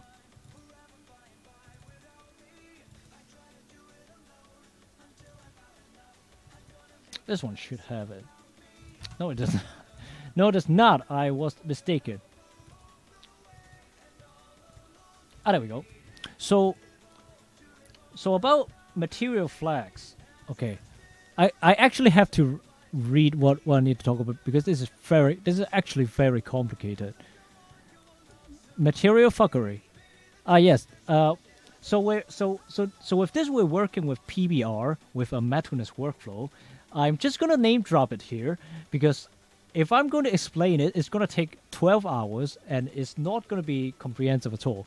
Okay, so with No Man's Sky materials, one thing that you will have to remember is that there is always a set of flags in a material file. So in here, for example, you'll see under the flags group, you will see there's a flag called 01 diffuse, 03 normal, 25 roughness, and 39 metallic. So this is what I personally call a flag set. It is a set of material flags. Okay, and you will always have to use a set of flags that is also that also exists in one of the material files in vanilla No Man's Sky. If a set of flags, if you use a flag set which doesn't exist anywhere in vanilla No Man's Sky, it will become invisible in the game. So how do we what's the word for it? How do we find out? Oh, actually, no. I also have this. So we basically have like all these. Let's say, we have a list of flag names in here that you can reference, but you really should just copy from whatever material files that you're using because this may not be updated or accurate, and you should just kind of use the vanilla ones anyway because they are always the most updated and accurate. Okay. So if you understand that you need to have a flag set existing in vanilla for them to show up, you will inevitably ask, how do I find a set of flags that I want quickly and effectively without manually digging through every single one of them? Well, do I have an answer for you? I'm going to go. Is it here? I'm not sure if it's here. Oh, there we go. In the No Man's Sky modding server, that's why I recommend all of you to join the No Man's Sky modding server. In the textures materials channel, under the pinned messages, you should see Monkey Man's post for a Python file. You will have to install Python on your machine for this to work. Of course, you're gonna have to download this Python file called Flag Finder to find a set of flags that exist in your game. So I'm going to go here. I'm going to come back up where I have Flag Finder in here. So I'm going to shift right click on my Explorer, Windows Explorer. Okay, open a PowerShell. I'm going to open py flag. Oh, there we go. Flag I just pressed tab and just auto completed. Okay. Flag finder.py. I'm gonna do a H, which for help. So on first installation, I'm not going to teach you how to install Flag Finder. This is not a Flag Finder stream. Okay, it it will require another 30 minutes just to talk about how to install it because it's kind of complicated. But if when you have your Flag Finder somewhere, basically anywhere in your system, you can use set path. So that, but with an as argument, and then your path. My path is say this unpack file. So I can just do that, and then I type enter, and it will lock the and it will lock your unpack folder. So when you run it, it will cache all the flag sets, and you can find it. Okay. So let's see. Let's take the materials that we are going to use as an example. So we have a base color, we have a metallic map, we have a roughness map, we have an emissive map, and we have a normal map. So that's 1, 2, 3, 4, 5 maps that we each need to find a flag for. So for the one that I already have and am using, we have a flag called FO1, diffuse map. Just remember the numbers for now. 1, diffuse map, normal 3, roughness 25, metallic 39. I wanted to glow, so I needed to have the 34 flag. I want to use the glow map, so I have to use 35 as well. If you don't use the 35 flag, the glow mask flag, the entire thing will glow. Okay, that is very important. If you want only selected parts to glow, if you want the entire mesh, if you have separated your entire glowy mesh into its own mesh node, then you can just use glow. You don't need glow mask. But if you only want a portion of your mesh to glow, you have to use 34 and 35. So what I'm looking for is 1, 3, 25, 34, 35, and 39. Okay, so I'm going to do pi flagfinder.py do hyphen lowercase f. It has to be lowercase. It's case sensitive because uppercase f is another thing. Okay, so this, and then I'm gonna just punch in the numbers with no space in between. 1, 3, 25, 34, 35, and 39. And then I'm gonna do another one, which is hyphen _a, so that only files, only materials with all of these flags will work, will show up in the result. So I'm gonna type hello. There we go. So Flag Finder will spit out around I don't know, a couple hundred to like a couple thousand materials with all the flags as displayed at the end of the file path. Okay, so now I'm gonna find the exact material that has just these. It may not always be the case. It may sometimes have a few stray flags. Maybe there's a Phoebe color flag. Maybe there's a vertex color flag. I'll show you that actually. So if you're familiar with these flags enough, you'll be able to just kind of assemble your own flag set by kind of looking for the things that you want, like invert alpha, something like unlit. Maybe want something to not affect by lighting, and you just choose this. That's a Phoebe tangent. That's something that something that doesn't really have an effect on custom models. Something like things like Phoebe tangent and Phoebe color. It also has vertex color. Sometimes it can also have vertex color. If you have painted your vertex color to be black, it shouldn't be an issue. But if you have vertex color on a mesh that doesn't have whatever your first export vertex color check, you may have some issues with color. But let's go back to here. I'm gonna find one with just this. Okay, just these. Okay, usually just start from the bottom because usually things from the bottom will contain things like test materials, and test materials are actually very reliable for kind of obscure material sets. I don't know why. Well, there's one in here with 1, 3, 21, 25, 34, 35, 39. It has 21 as an extra, so we can check what 21 is. F31 is vertex color. We don't really want vertex color, and we don't really need it. But if we have no other choice, this is probably an acceptable choice. But if we look up just a little bit, we can find 2 of these, which is models, planners, biomes, weird shots, floor pieces, shot to matte. Okay, so let's go back to my unpack.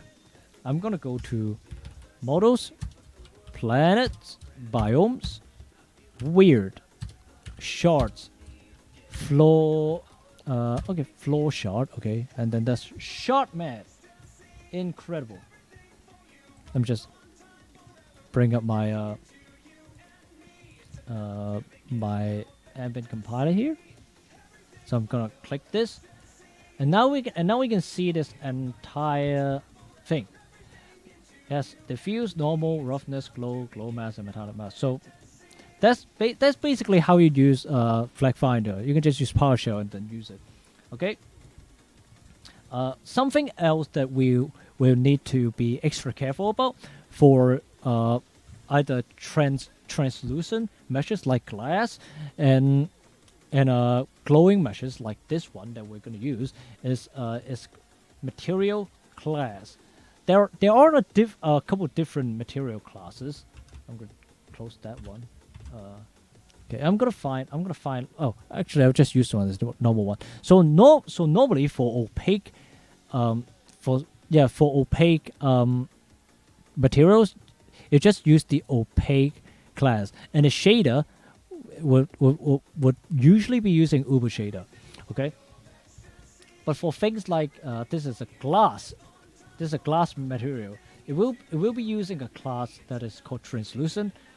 And sometimes it will be different. Okay. For another one, we have decals. Decals is probably pretty self-explanatory, just decals. And the class will be called cutout because it will be using the alpha cutout flag. Okay. Are you using the file material file which most closely match the provider flags? Yes, exactly. Because we need a flag set that exists in vanilla, I'm just using that flag. I'm just using the flag set, the flag finder to find a material file with the closest, with a flag set closest or identical to what I'm trying to find. But this here, I'll need to copy and paste the entire flag section. Remember the entire flag section, okay? Not just the flags that you want. A flag set must match ones that already exist in vanilla, okay? I'm going to uncheck word wrap actually.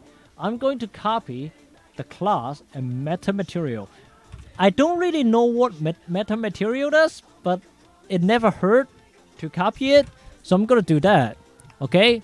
So now it's a glow class rather than an opaque class. Okay, that is important. If you don't change it, it may either be one invisible or behave weirdly. Okay, remember. Okay, so now if we compare the 2 files, there'll be a little bit, some minor differences like this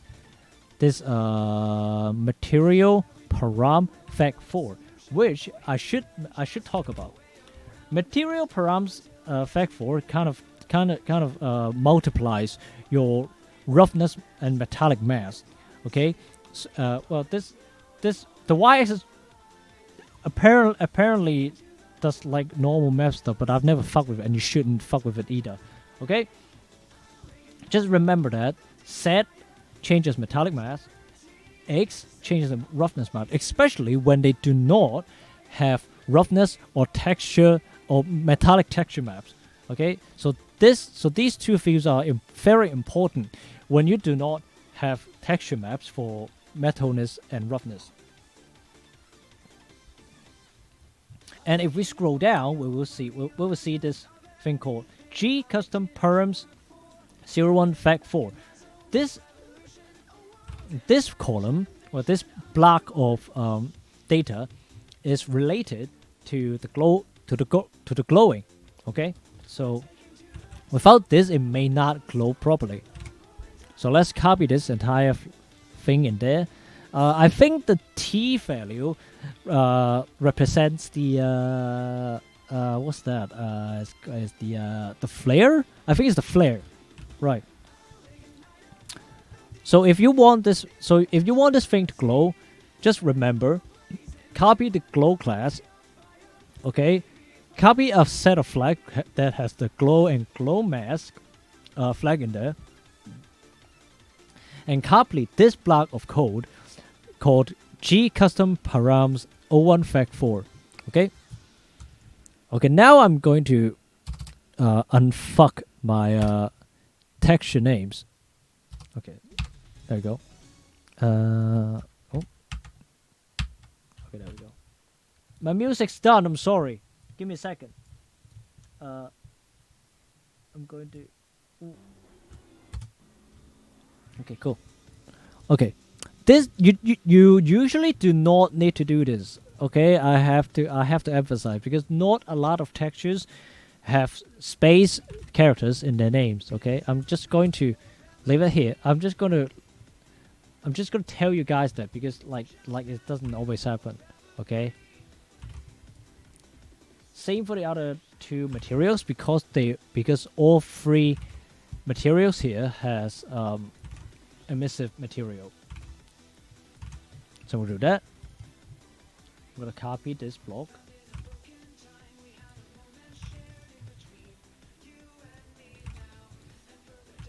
So I'm gonna save those as well. I'm gonna change the texture map names as well. Okay, so I'm just going to double check the names are okay, the flags are okay. So now I can recompile. Oh shit! I shouldn't have done that, but whatever. Doesn't matter. Borderland. Okay, there we go. So now that the change, I can just recompile them. And let's see if the. I gotta check if the materials are okay too.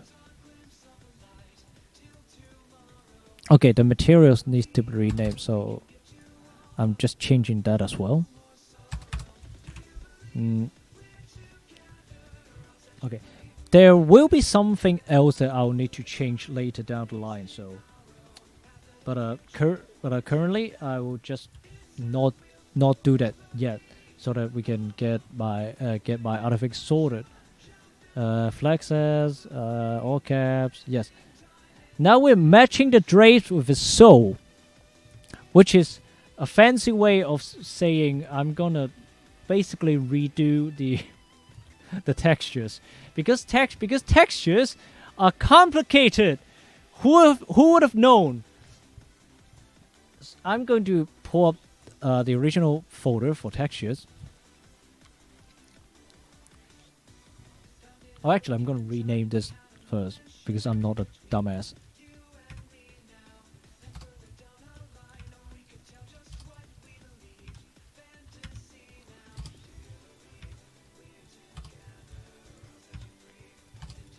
There we go.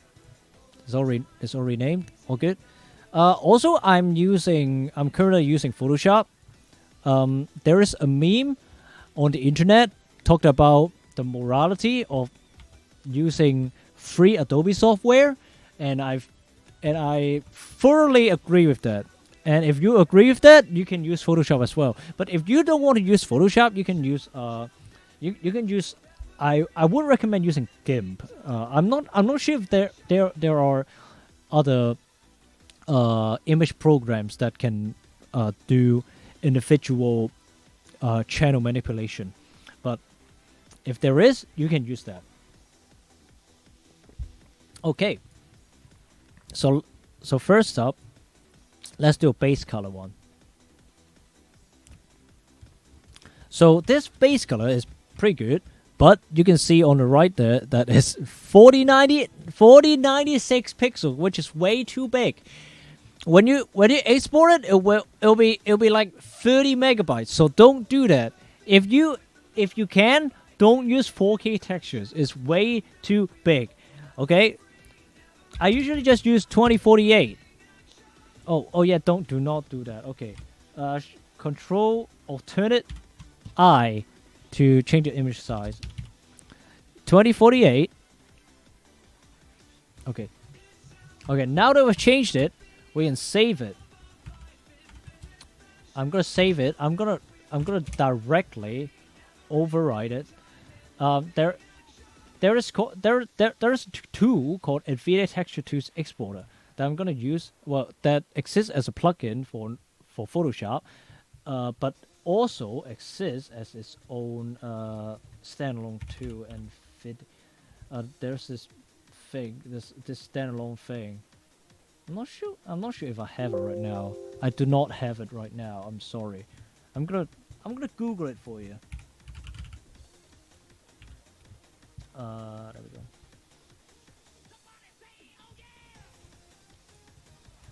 This is the NVIDIA Texture Tools Exporter. You can just find it by Googling NVIDIA Texture Tools Exporter, okay? It looks like this, and the Photoshop plugin can be downloaded here. Also, as well as the standalone application. They basically look the same. So if you will be looking at my Photoshop,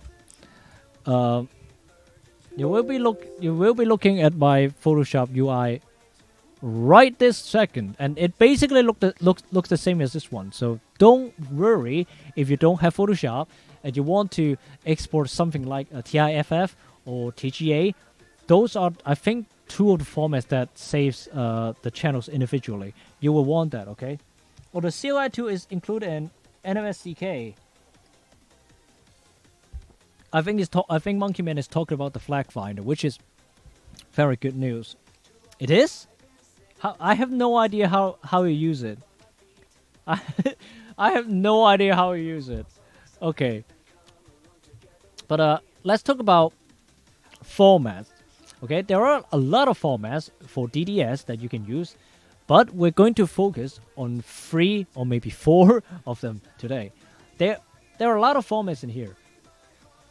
The most basic one is called BC1. It is compression is a little bit shit to say the least, and it will have a lot of It can give you a lot of artifacts, but one of the good things about it is that it's a lossy compression that really shrink down. It basically halves your file size. So if you're exporting a 4K texture, instead of 30 megabytes, it will be something like 15 or 16 megabytes. So I guess that's a good thing. The next one is BC3. BC3 is another texture formats that you can use for diffuse map, but I usually only use BC3 for a mask texture map with an alpha channel that is a glow map, because it uses an interpolated alpha, which is different to the 1-bit alpha that BC1A uses. If you're using 1-bit alpha, it basically is a cutoff. It's basically full glow or zero glow. So having interpolated alpha will help a lot with the kind of the transition or the finer details of your glowy materials. Okay, and then there is this BC5U which is basically the normal map, like the format for normal map. You should only use this for normal maps, okay? And then there's finally the BC7. Oh, okay, okay. Monkey Man was referring to the DDS conversion too, so that's good.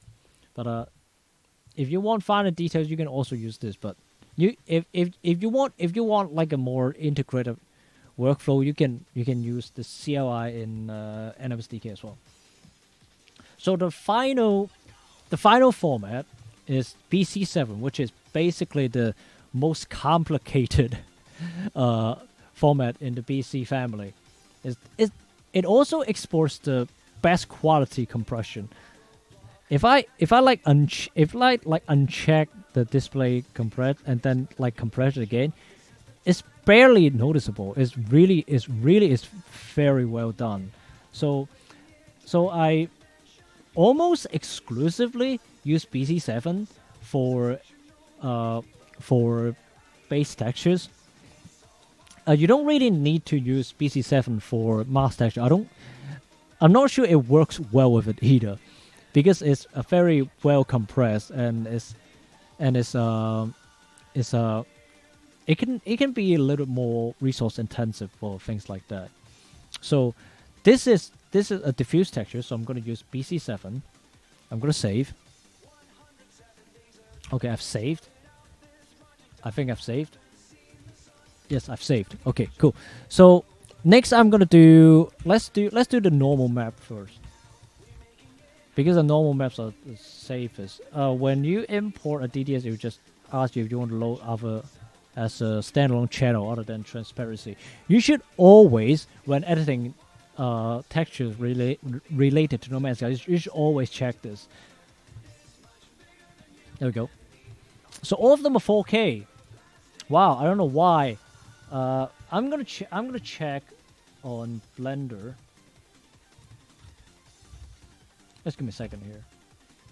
I'm gonna check on Blender how big those meshes are. All right, so this one is pretty small. I'm not sure it warrants even like a 2048 texture. This is 2. The first one is pretty complicated. That's like a lot of things. I guess I can use a 2048 texture. So 2 is the one that I want to shrink. I'm gonna shrink it to 1024. Okay. Cool. And then I'm gonna shrink the 2 other ones to 2048. Remember that you should always scale. Remember that all of your textures in your material should always have the same dimensions, or else it will have a possibility of a visual glitch in your game where the material will just look like a rainbow formed checkerboard. Okay, I'm not going to show it here today because it's a very complicated thing to fix. It takes a little bit of time to fix, and when you encounter it, sometimes you don't notice it. Sometimes you don't remember where it's from. But if you have a rainbow formed checkerboard on your model, just remember to check if all of your free textures, if you have the mask texture, that is, if your diffuse, if your mask, if your normal map, all have the same dimensions. They should always have the same dimensions. If they don't, they will bug out. Okay, so now we're just going to have to remember that the fuselage is 2048, 1 is 2048, and 2 is 1024. Okay, we can. Well, I'm saving to the same thing, so just BC5U, save it. Not this one here. Save it here. Okay. Okay. Save it again. So they don't. So visually, there wouldn't be any difference. but the format will be different. I think does NMSDK export everything in like BC7 or BC3? I don't really remember, Monkey Man. Please answer me. Please provide the answer because I don't have one. meanwhile, I'll fuck with the mask textures. So remember that the mask textures has 3 maps inside of it. Oh, it would depend on the material type. Okay, cool. Okay, so norms, base, and such are different. I see. So if one thing I should mention is that if your mask texture, well, if you don't use a mask texture, you can technically just use the texture directly exported from NMSDK. The only reason that I'm talking about redoing the texture in Photoshop is because I'm changing the texture form. I'm changing the texture format by recombining all of the mask related textures into one texture. If you are not doing that, you don't need to redo the textures. They should just work in No Man's Sky. It's just that whenever I remake the mask texture, if I don't remake the other 2 texture, it kind of bugs out sometimes. I don't know why. It's really weird. Oh, okay. So the diffuse currently is using BC1, and mask use BC3, which is what is should use. Normal is BC5. So I really don't know why if I don't re-export the other 2, it will bug out, but it does for me, and this method has worked for me for ages. So who cares? I'm doing it. It's basically what I'm doing. What's basically what I'm saying. Okay, so one thing about roughness maps is that the game actually uses a gloss map in its texture, despite the flag says it's using roughness. I don't know why. It's so fucking stupid. HG, please fix your shit. Actually, don't. I do not want to rename every single one of our material maps to use a gloss map instead of a roughness map. Okay, Hello Games, please do not fix it. But I think I should mention let's see, the mask map. Okay, so we also have the No Man's Sky texture format on the No Man's Sky modding wiki. We also have a website called Step Modification, but not everything is copied from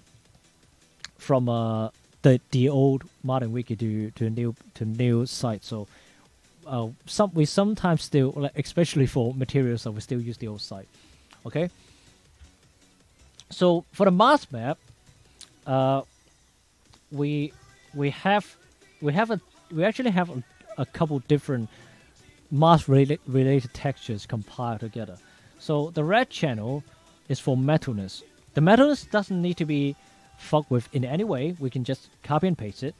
The green channel uses a gloss map. So if your model is provided with a roughness map, you will want to invert it before pasting onto your new mask map. Blue channel is not really used except if you are doing something with colorization and base building.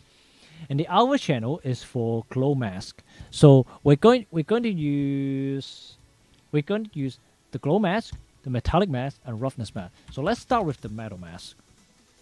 I'm going to choose the red channel in Photoshop, and I'm going to paste it directly.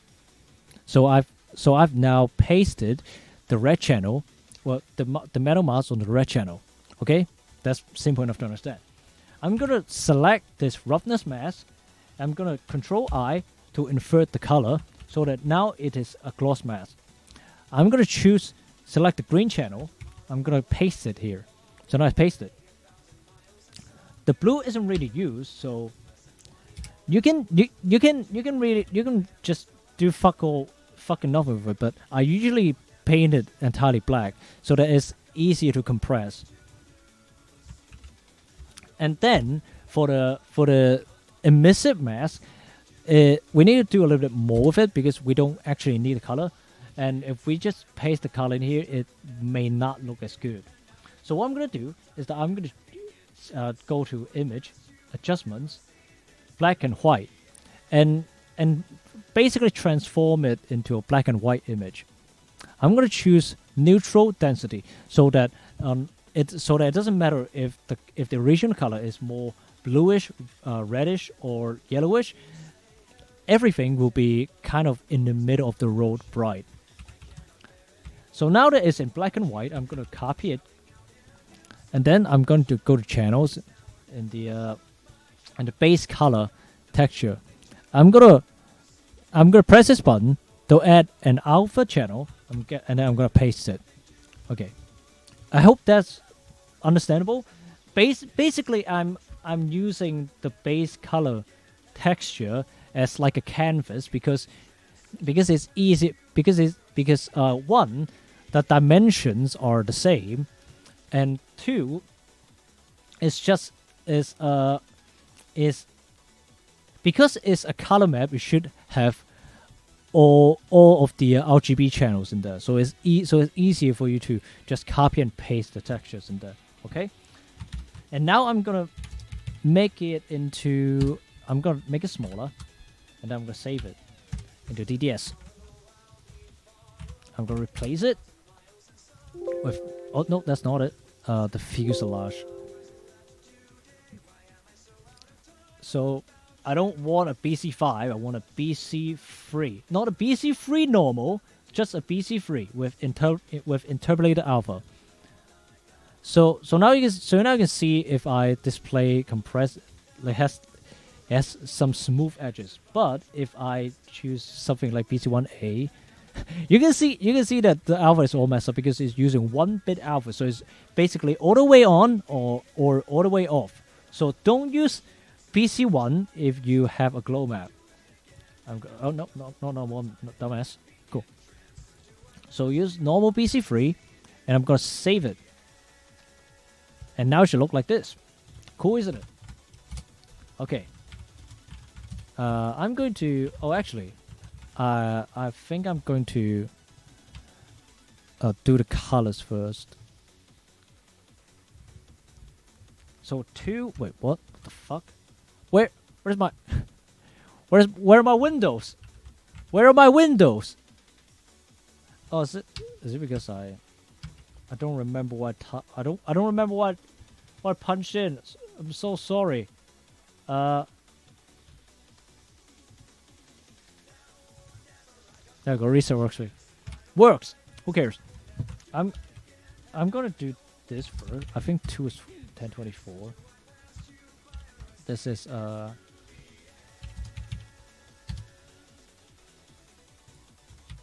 think this is correct. Yeah. Cool. Yeah, this is 1024. 2048.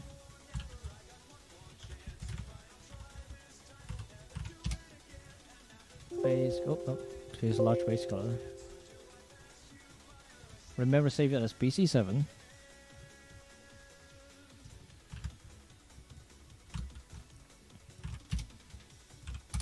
There's 2 base color. Save it.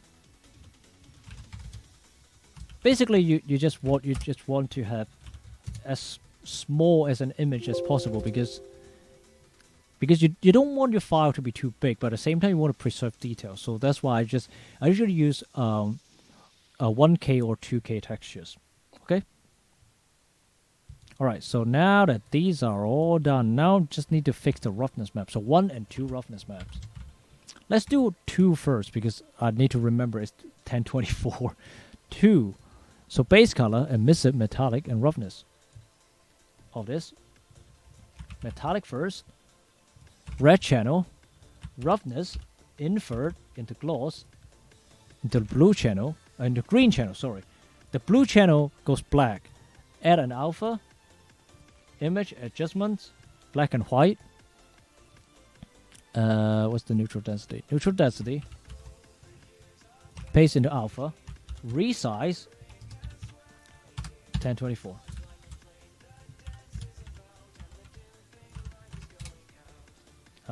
This 2 roughness. BC3. Export as BC free, remember. Cool.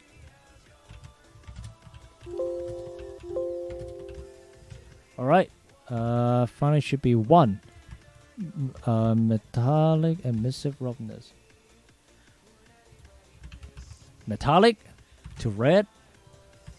Roughness, well, invert to green, blue goes black. Emissive, adjustment, black and white, neutral density. Add a channel. No, don't delete the channel. Add a channel. Paste the thing. Resize it. 2048. And then save it. As a DDS, of course. 1 roughness. BC free. Alright. So now that we can kind of check just by looking at the file size in here to see if they're all in the same size. 5.33 megabytes, 1.33 megabytes, 5.33 megabytes. Now they're all in the same. Now they're all in the same. Now they're all in the same size. Okay.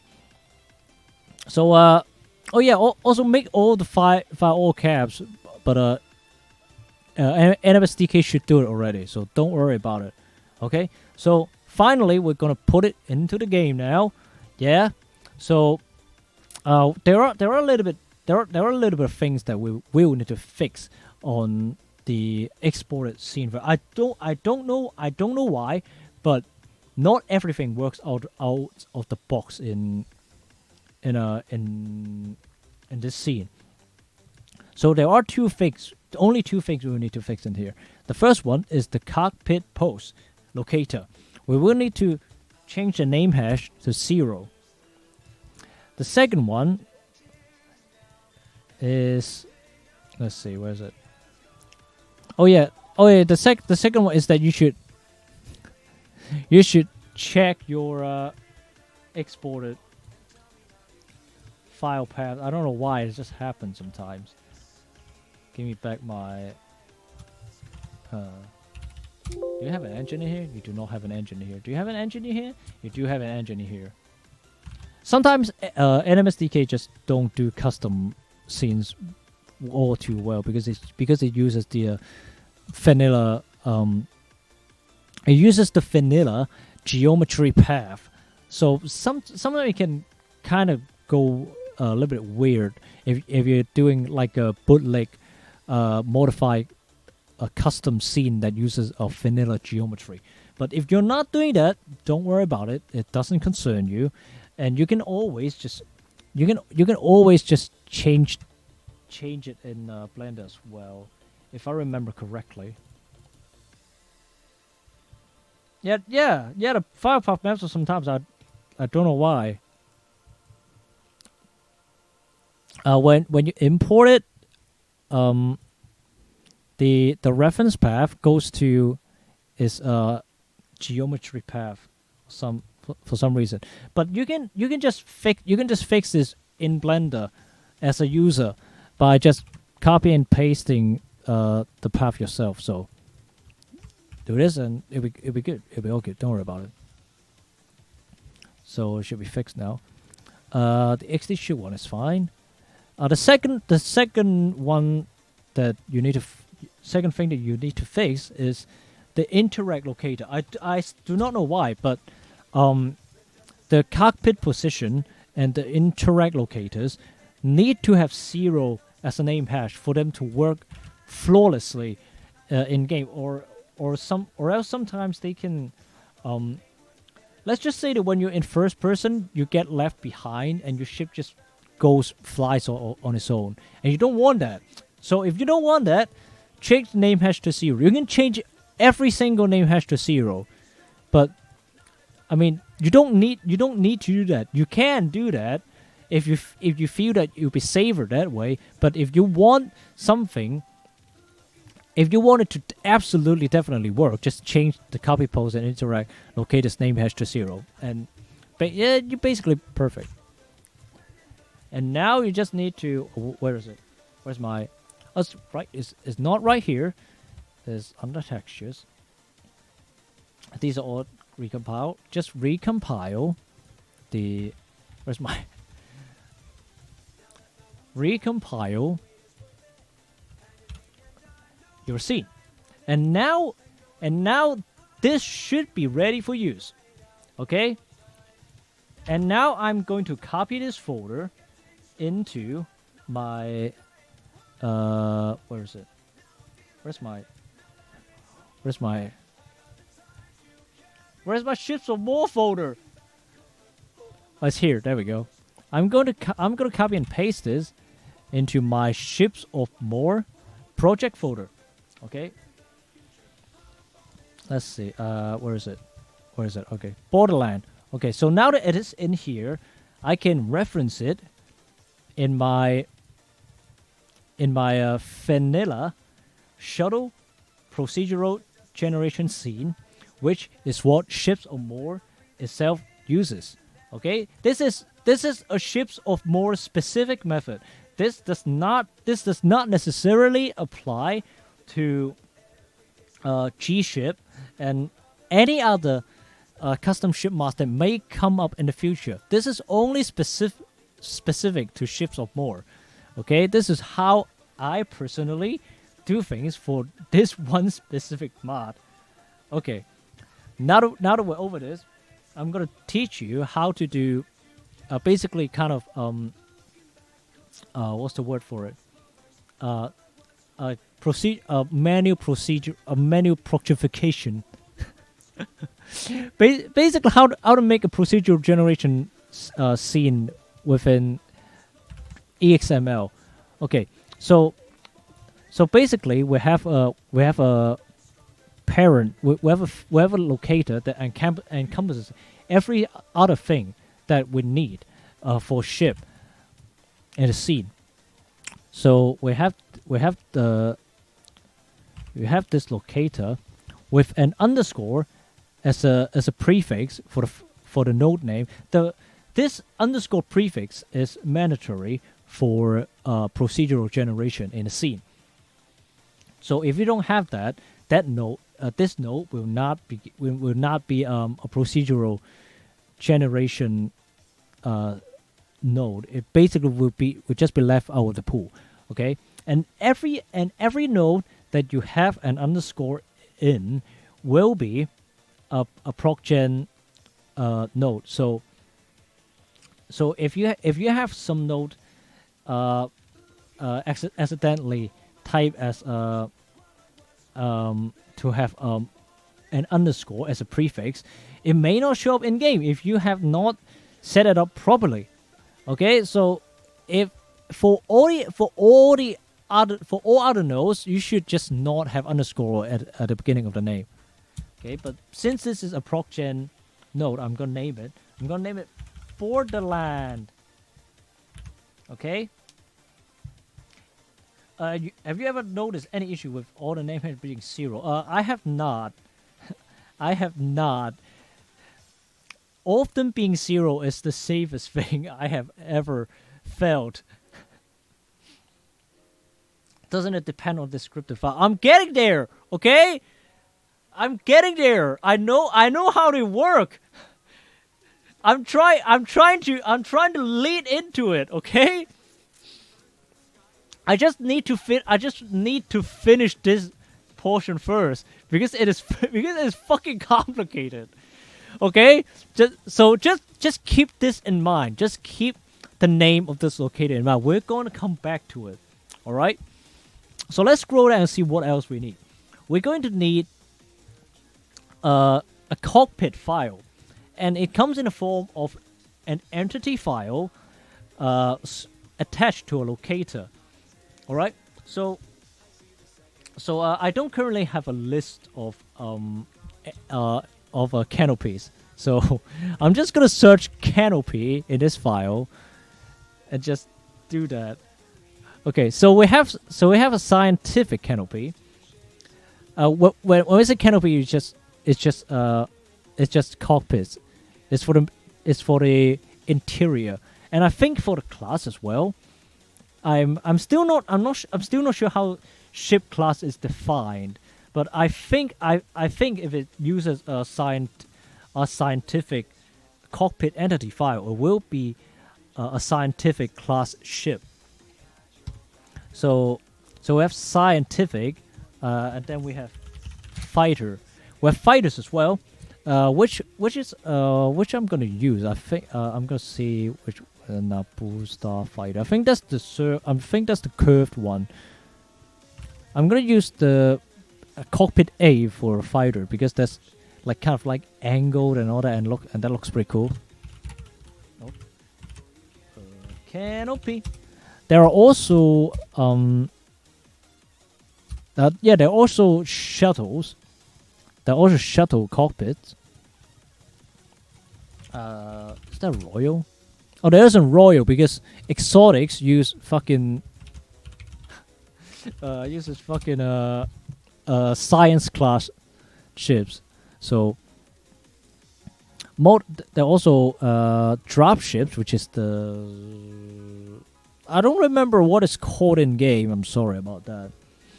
But let's just go back to Borderland and then paste this cockpit entity file in there. So now when you go into first person, it will use the fighter cockpit for this particular ship. Okay. One thing I should mention is that you should not use a custom cockpit. That is a ship interior when you go into first person. Because if you make a custom mesh and change up a cockpit entity in any way, it will break multiplayer connections for some reason. I do not know why. That should not happen. Okay, that is a weird thing. But it is a thing. So if you want your ship to be able to be used in multiplayer, just keep using vanilla cockpit entities. Okay. So now to the node that actually references the ship. Oh, I'm just gonna change the Borderland ref. All right, and then I'm going to go back to that's not it either. You know what? This one works. This one works fine enough. Oh, also I'm copying from the geometry file path because the geometry file exported from NMSDK basically always has the same name as name and file path as the scene, so I can just do that. Wrong button, sorry about that. So now I'm going to copy and paste the file path and leave the stock scene.mbin because it needs to be a scene, it needs to be an mbin, okay? And then if we scroll down a little bit, you'll see this collision, which is like an extremely tiny box. This one is required because I do not know why, but if I don't have it, this will break. This entire ship will break. I do not know why. I repeat, I do not know why. Do not ask me why I don't ask me why it has to be there. Okay, this is one of those, I don't know what it is, but if I don't use it, it will break moments, okay? So just don't worry about it. And then we have the maintenance slots. This is basically what we need for things when you're installing technologies. When you're fixing your slots on your ship, this is where the camera will move to. So if you don't have it, your maintenance UI, your installation UI will kind of just mess up, and all of your icons will just be stuck at the upper left corner, I think. So just remember to have your maintenance slot 1 and 0 in there, okay? And finally, we will need an inventory locator with an inventory entity. I always just use Royal Cargo Medium because it doesn't really matter that much unless you want like a specific dropship kind of inventory. But Royal basically is like this all-encompassing thing that it just has everything, so who cares, right? So with everything just basically under this locator called Borderland, everything in here will only appear when this Borderland locator is selected. So how do we put it into selection? Well, we need a descriptor. A descriptor works very, very simply. It needs to be at the same path as the scene, and it needs to have the same name minus the descriptor and bin. It needs the same name as its scene. So if a scene is named shuttleprog, the descriptor would simply need to be named shuttleprog.descriptor.mbin and in the same directory. I hope that's understandable. So this is basically how I've butchered the vanilla shuttle scene. So the type ID is shuttle. Type ID doesn't really matter. It can be anything you fucking want. It doesn't matter. This is not final, by the way. So I'm just going to copy this one on the top. So we look at this existing one. It'll have an ID. The ID doesn't really matter, but I always just use just set the ID as the same as the name, and the name will be the locator name or a mesh name if you're calling directly from mesh. Okay. And so if it's name underscore borderland underscore, the name will just be underscore borderland underscore. Just remember that the underscore is mandatory for procedural generation, and it is an identifying prefix. So if you have it as a name, as a part of the name, well, as the prefix of a scene node name, it will become a procedural generated part, and there's no exception. Okay. Now I'm going to copy the path to the scene as well, because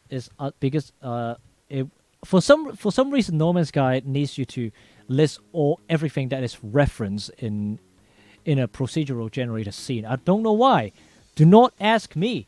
Ask Hello Games. Okay. There's also this engine boost, and the engine boost new, which I am using.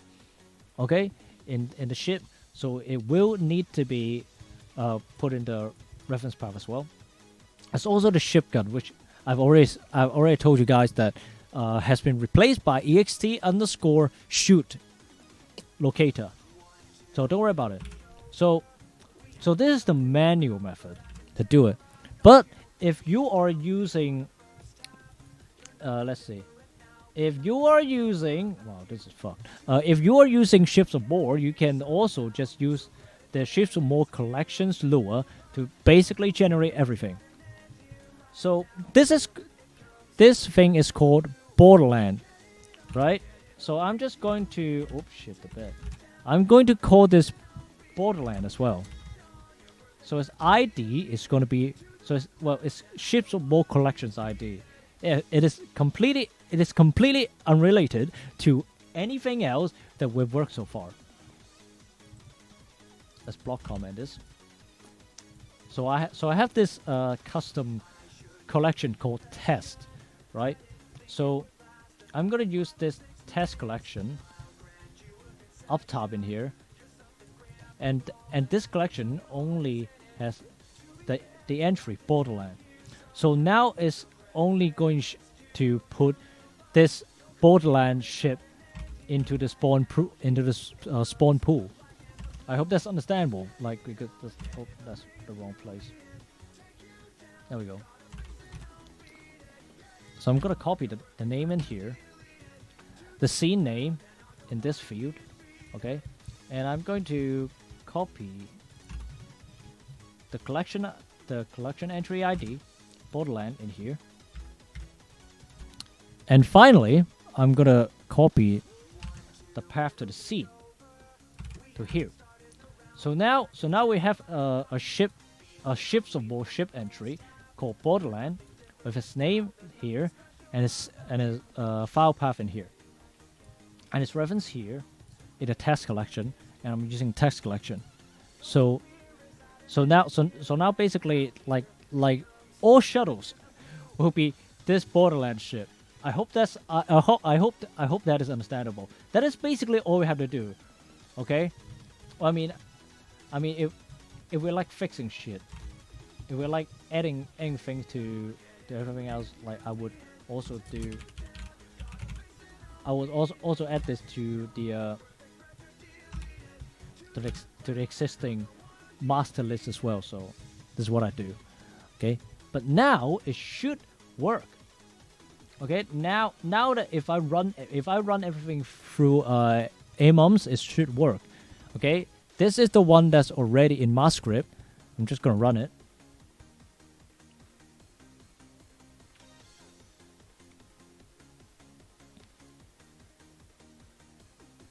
Okay, I'm gonna press E. Experimental. Do you want to create a map path? Yes, I want to use it. So it should run very quickly. There we go, very quickly, as I said. All right. So, oh yeah. Also, do not forget to recompile your shuttle proc scene. So, what this collection script does is that it replaces the ships of more shuttle proc descriptor file. So I can basically delete this file right now and pack it, and it will still work because I have another custom collection. I have another copy of the descriptor that is overriding this one right here. Okay. So now I just need to pack it. Seriously, I now just need to pack it because the Borderland ship is here. So let's go to ship some more. Let's pack it with the No Man's Sky modding station. If you want to know how to use the modding station, we have a tutorial on step modifications. Okay, don't worry about it. Okay, don't worry about how to use it right now because we're not teaching you how to use it. I'm gonna get some water because I have to pack this twice because for some reason modding station, like when packing really huge files, 740 megabyte files for instance, the first pack can be a little bit buggy, and it would take like maybe 3 minutes. So I'm just gonna get some water, and then when I come back I'm gonna pack it again. And we'll see you then.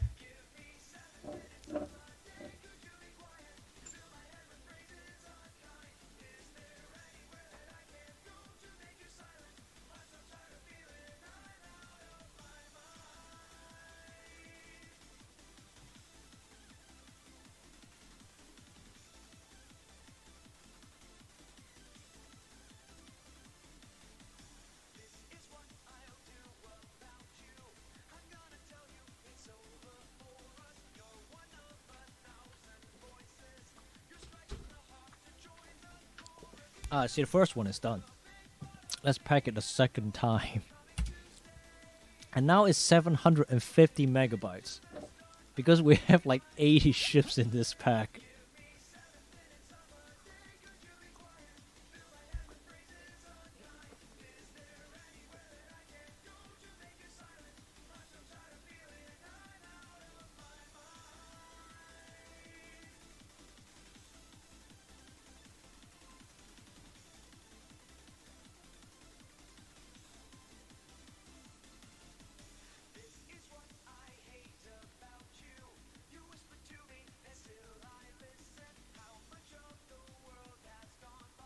Oh, I think that's done.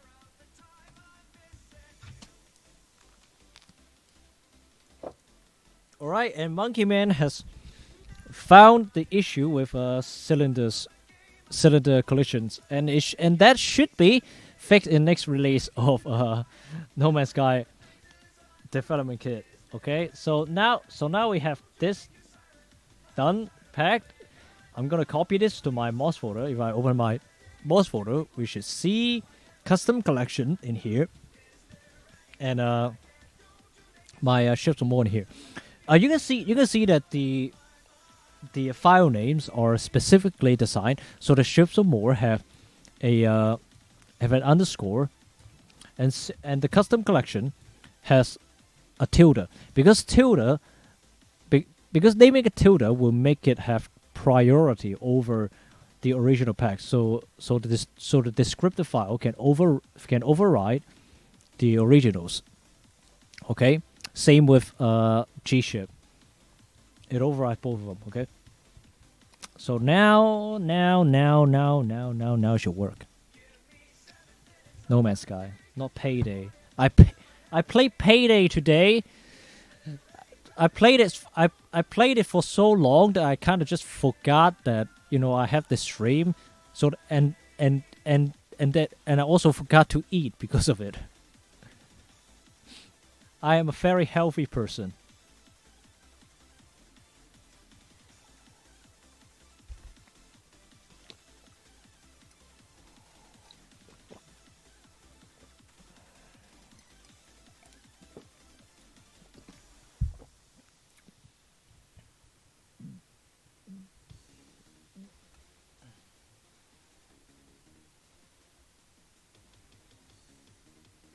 Also, this probably will take a bit longer to. I'm not sure which one I should choose. I think this one. Also, it will load it a little bit for a little bit longer. So let's chill.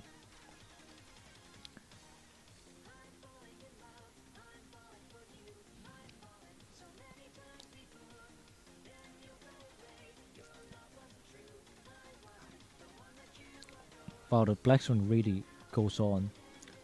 I think I'm going to like cut it down into parts.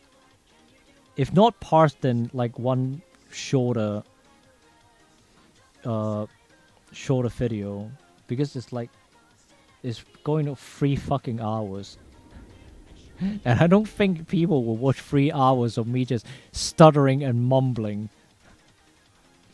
Animated ships when? That is a very good question, Monkey Man. When are you gonna release the NMSDK with non-skinned models working, huh? When you release it, that is the moment I can start working on it.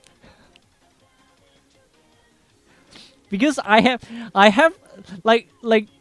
if you've noticed the LAAT from Star Wars that I posted the other week, I have that basically ready for animation.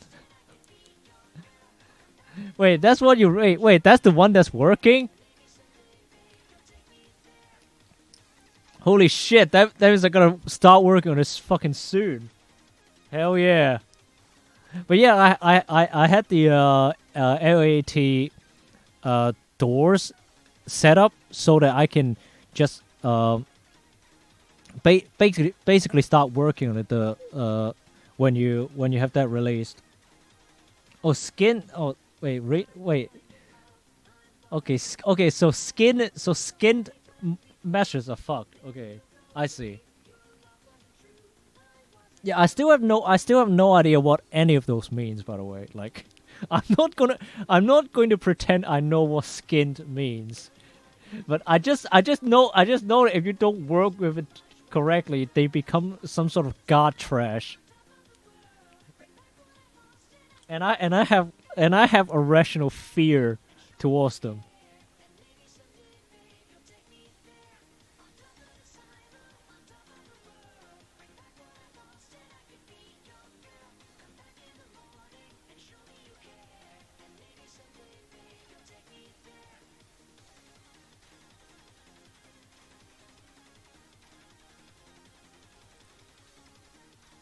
It's just when you have third X bindings, it would be fine if I could get a bone to be animated correctly. Okay, so it's just so it's just like a fancy way of saying it's like the vertex bound. I see. Yeah, I guess that can be pretty useful.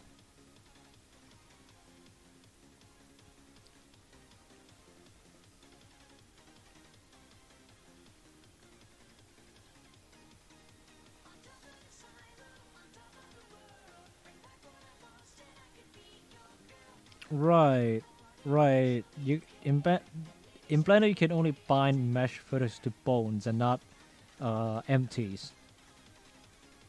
Yeah, yeah. I don't know how they do it. I don't know how Hello Games do it.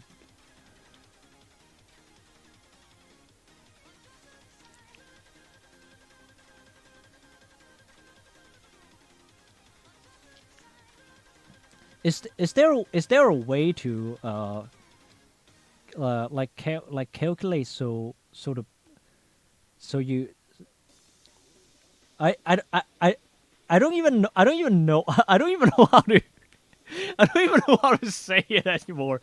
It's so dumb. Like can you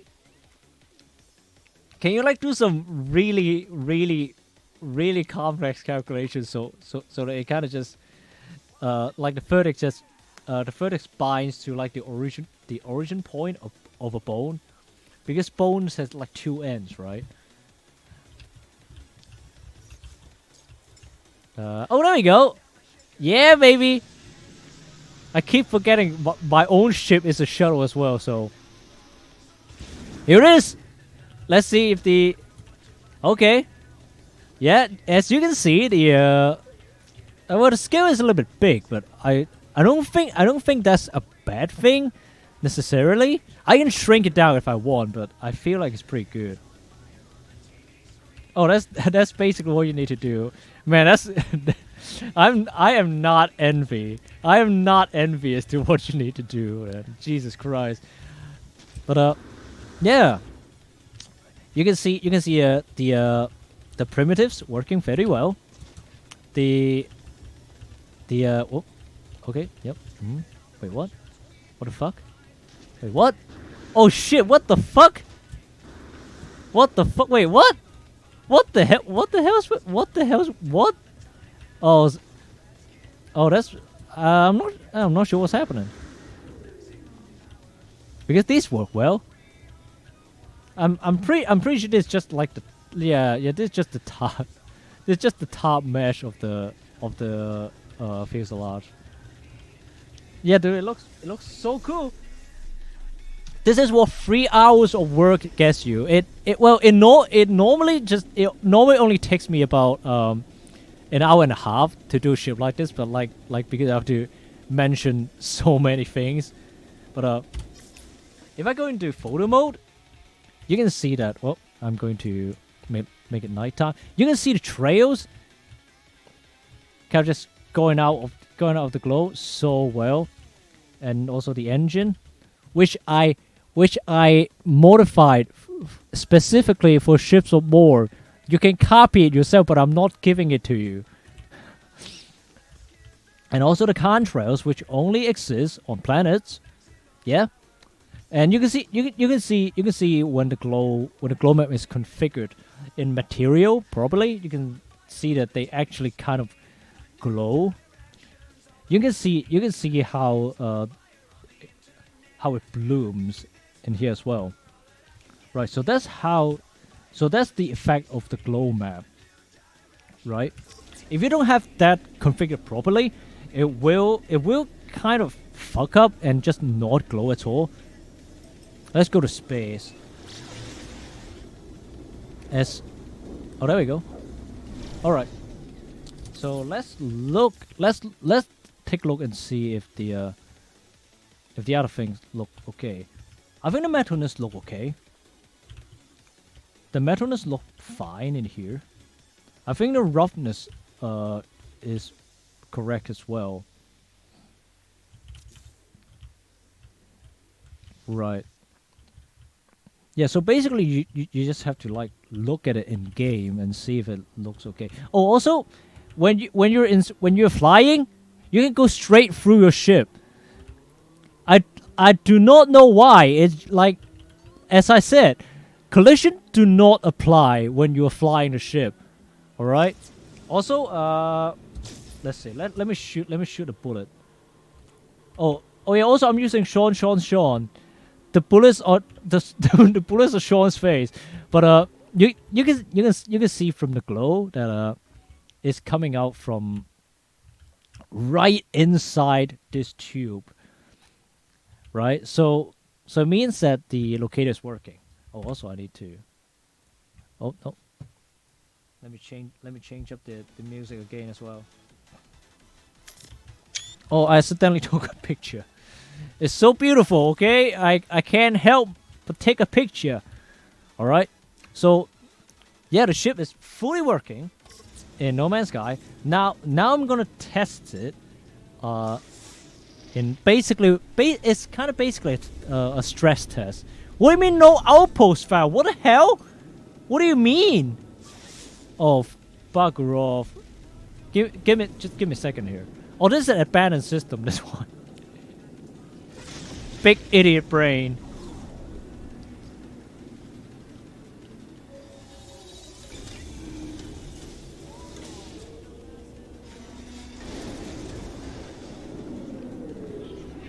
But also just to show you that it will work in multiplayer if you're using vanilla cockpit files. Here I am inside the Nexus with everyone just, well, I mean everyone's AFKing, but oh, there's a guy. Oh, that guy's kind of AFK. Oh, but there's a guy moving. Now this is a person moving, so and someone is initializing a mission at the Nexus. So you can see that multiplayer works. I'm just going to go somewhere with. Don't care. I do not care, please. I guess Uring Prime. Yeah, I guess. Go.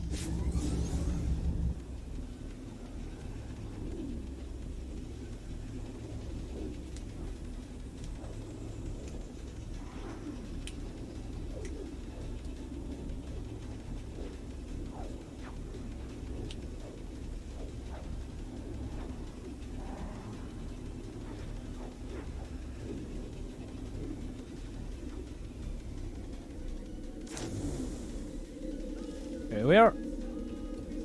Let me go. There you go. Oh, wrong one.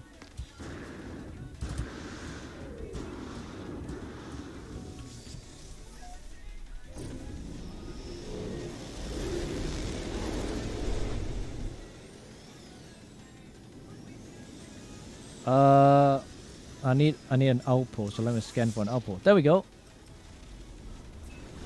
Oh, also I'm flying very fast because I have a Galaxy. I have no. I don't remember the name of my own mod. Jesus Christ.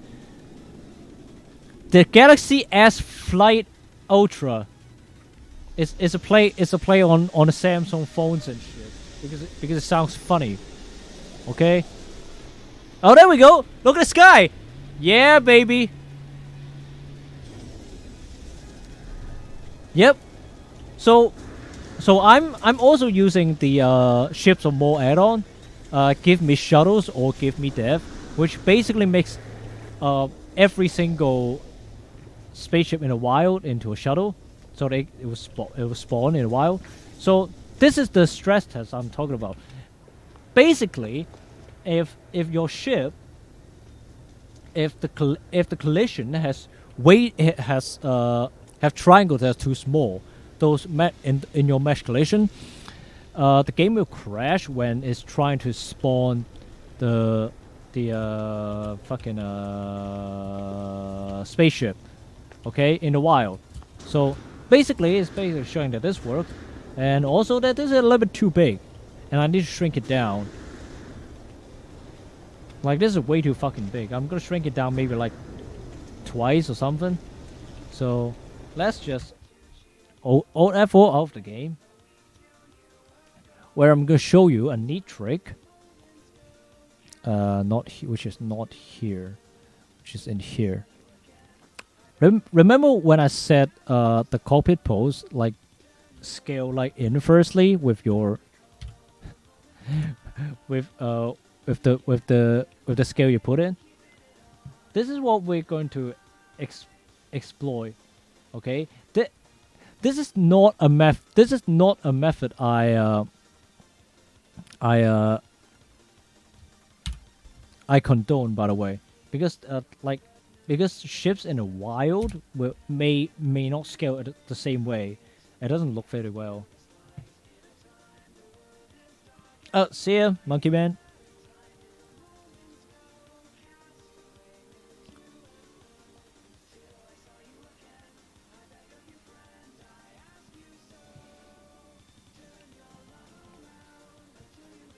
And now we wait.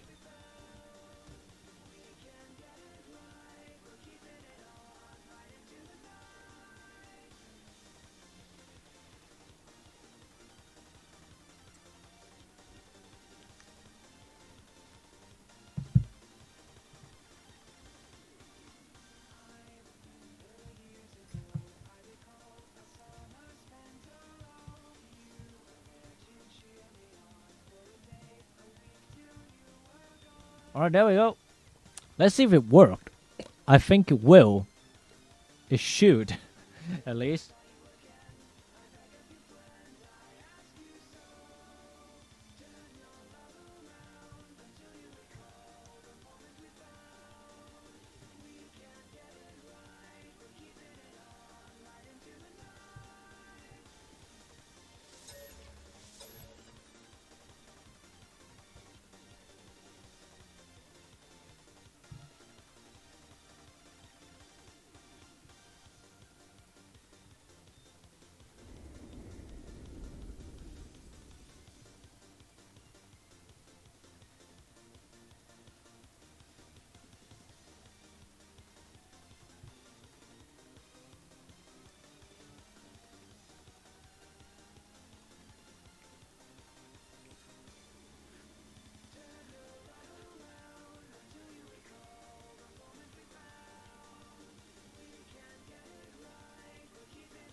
All right, where's my ship?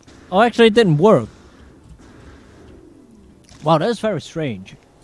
Wait, no, no, did it?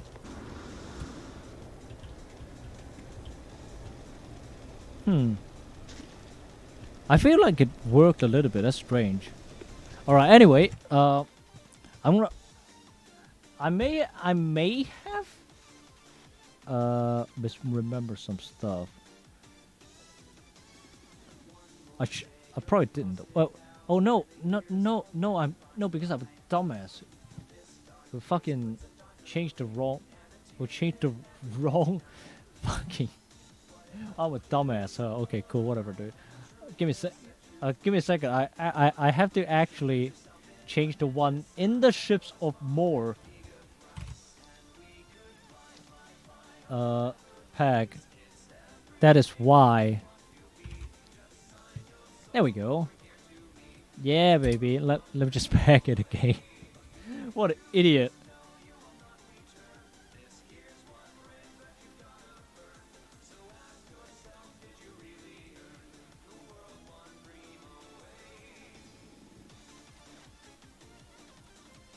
Cool.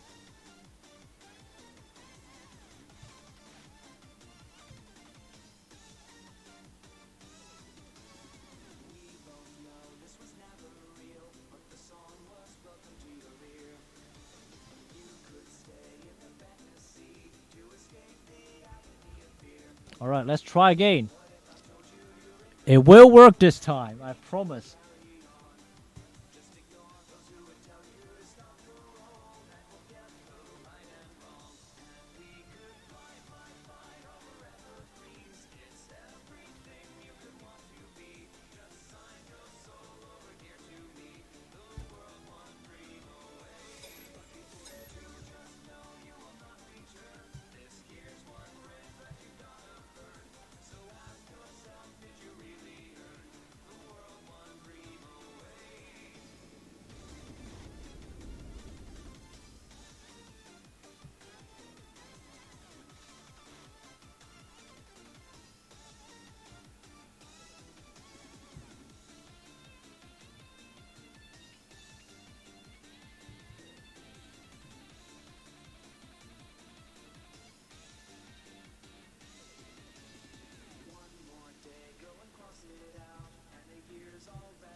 All right, moment of truth. Oh, there we go. It worked. I told you it would work. Anyway, yeah. So if you scale up on the cockpit post, it will scale your ship down. Okay, I hope that's understandable. And I think this is way more reasonable now. Like it looks pretty good. I'm not going to lie. Like it looks pretty good. Well, I guess the last thing that I want to check would be. Oh yeah, also it's like way smaller.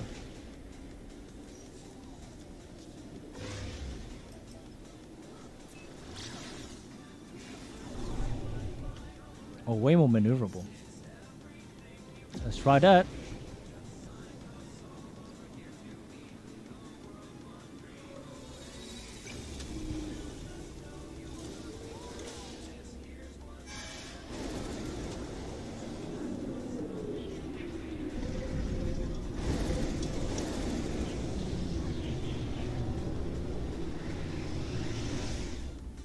All right, so I need someone else's shuttle. I don't think anyone else uses a shuttle. I'm sorry for the vomit-inducing camera movement, by the way. I'm trying to find someone who is using a shuttle. Jesus. Shuttle? No, that's just a egg. That's just an egg. Anyway, my point is that if you use this cockpit post shrinking method, when you when you enter a nexus and there is already a what's the word for it? A shuttle, another shuttle already landed in here. It may sometimes show its original size, which is like if you scale it down, it may look like twice as big. So just be aware of that when you do that. But it is a generally safe method for ship that was spawned in the wild. So, but yeah, this is basically the. Oh, I can fly. Okay, there we go.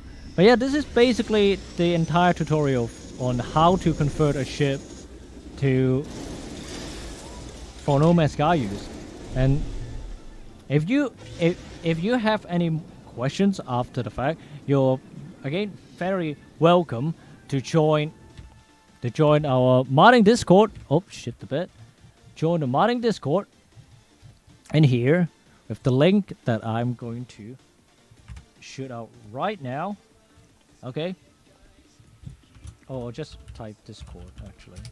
I just type Discord, which doesn't work for some reason. Why does it not work? Why does it not work? Stream Elements, please. Anyway, if you join No Man's Sky modding Discord, you could go to the NMSDK-Blender channel, and you can ask any of your questions here. Okay, ask any of your questions. Why is it not showing up? Is it not showing up? It's not showing up, is it? Why is it not showing up? I can't do it. I can't do it, dude. Oh wait, no, is this streamer mode? Oh fucking hell! And just trust me on this, okay? Like I know that not a lot of people will see it.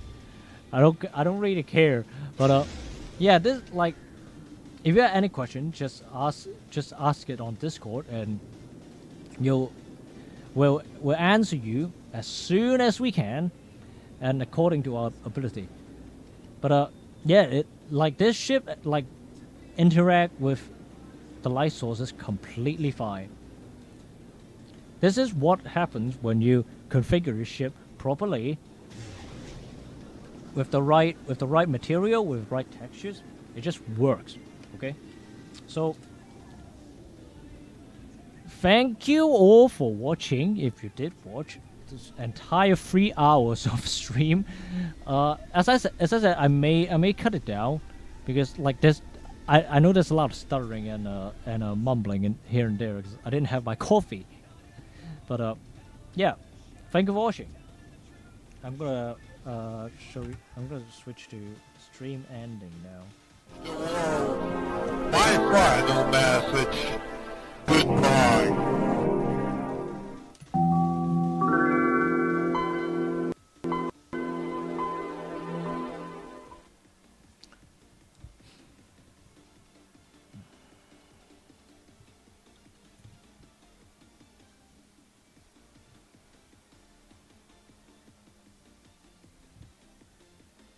Oh yeah. Also, I'm gonna upload the fort to my YouTube channel if the bot works.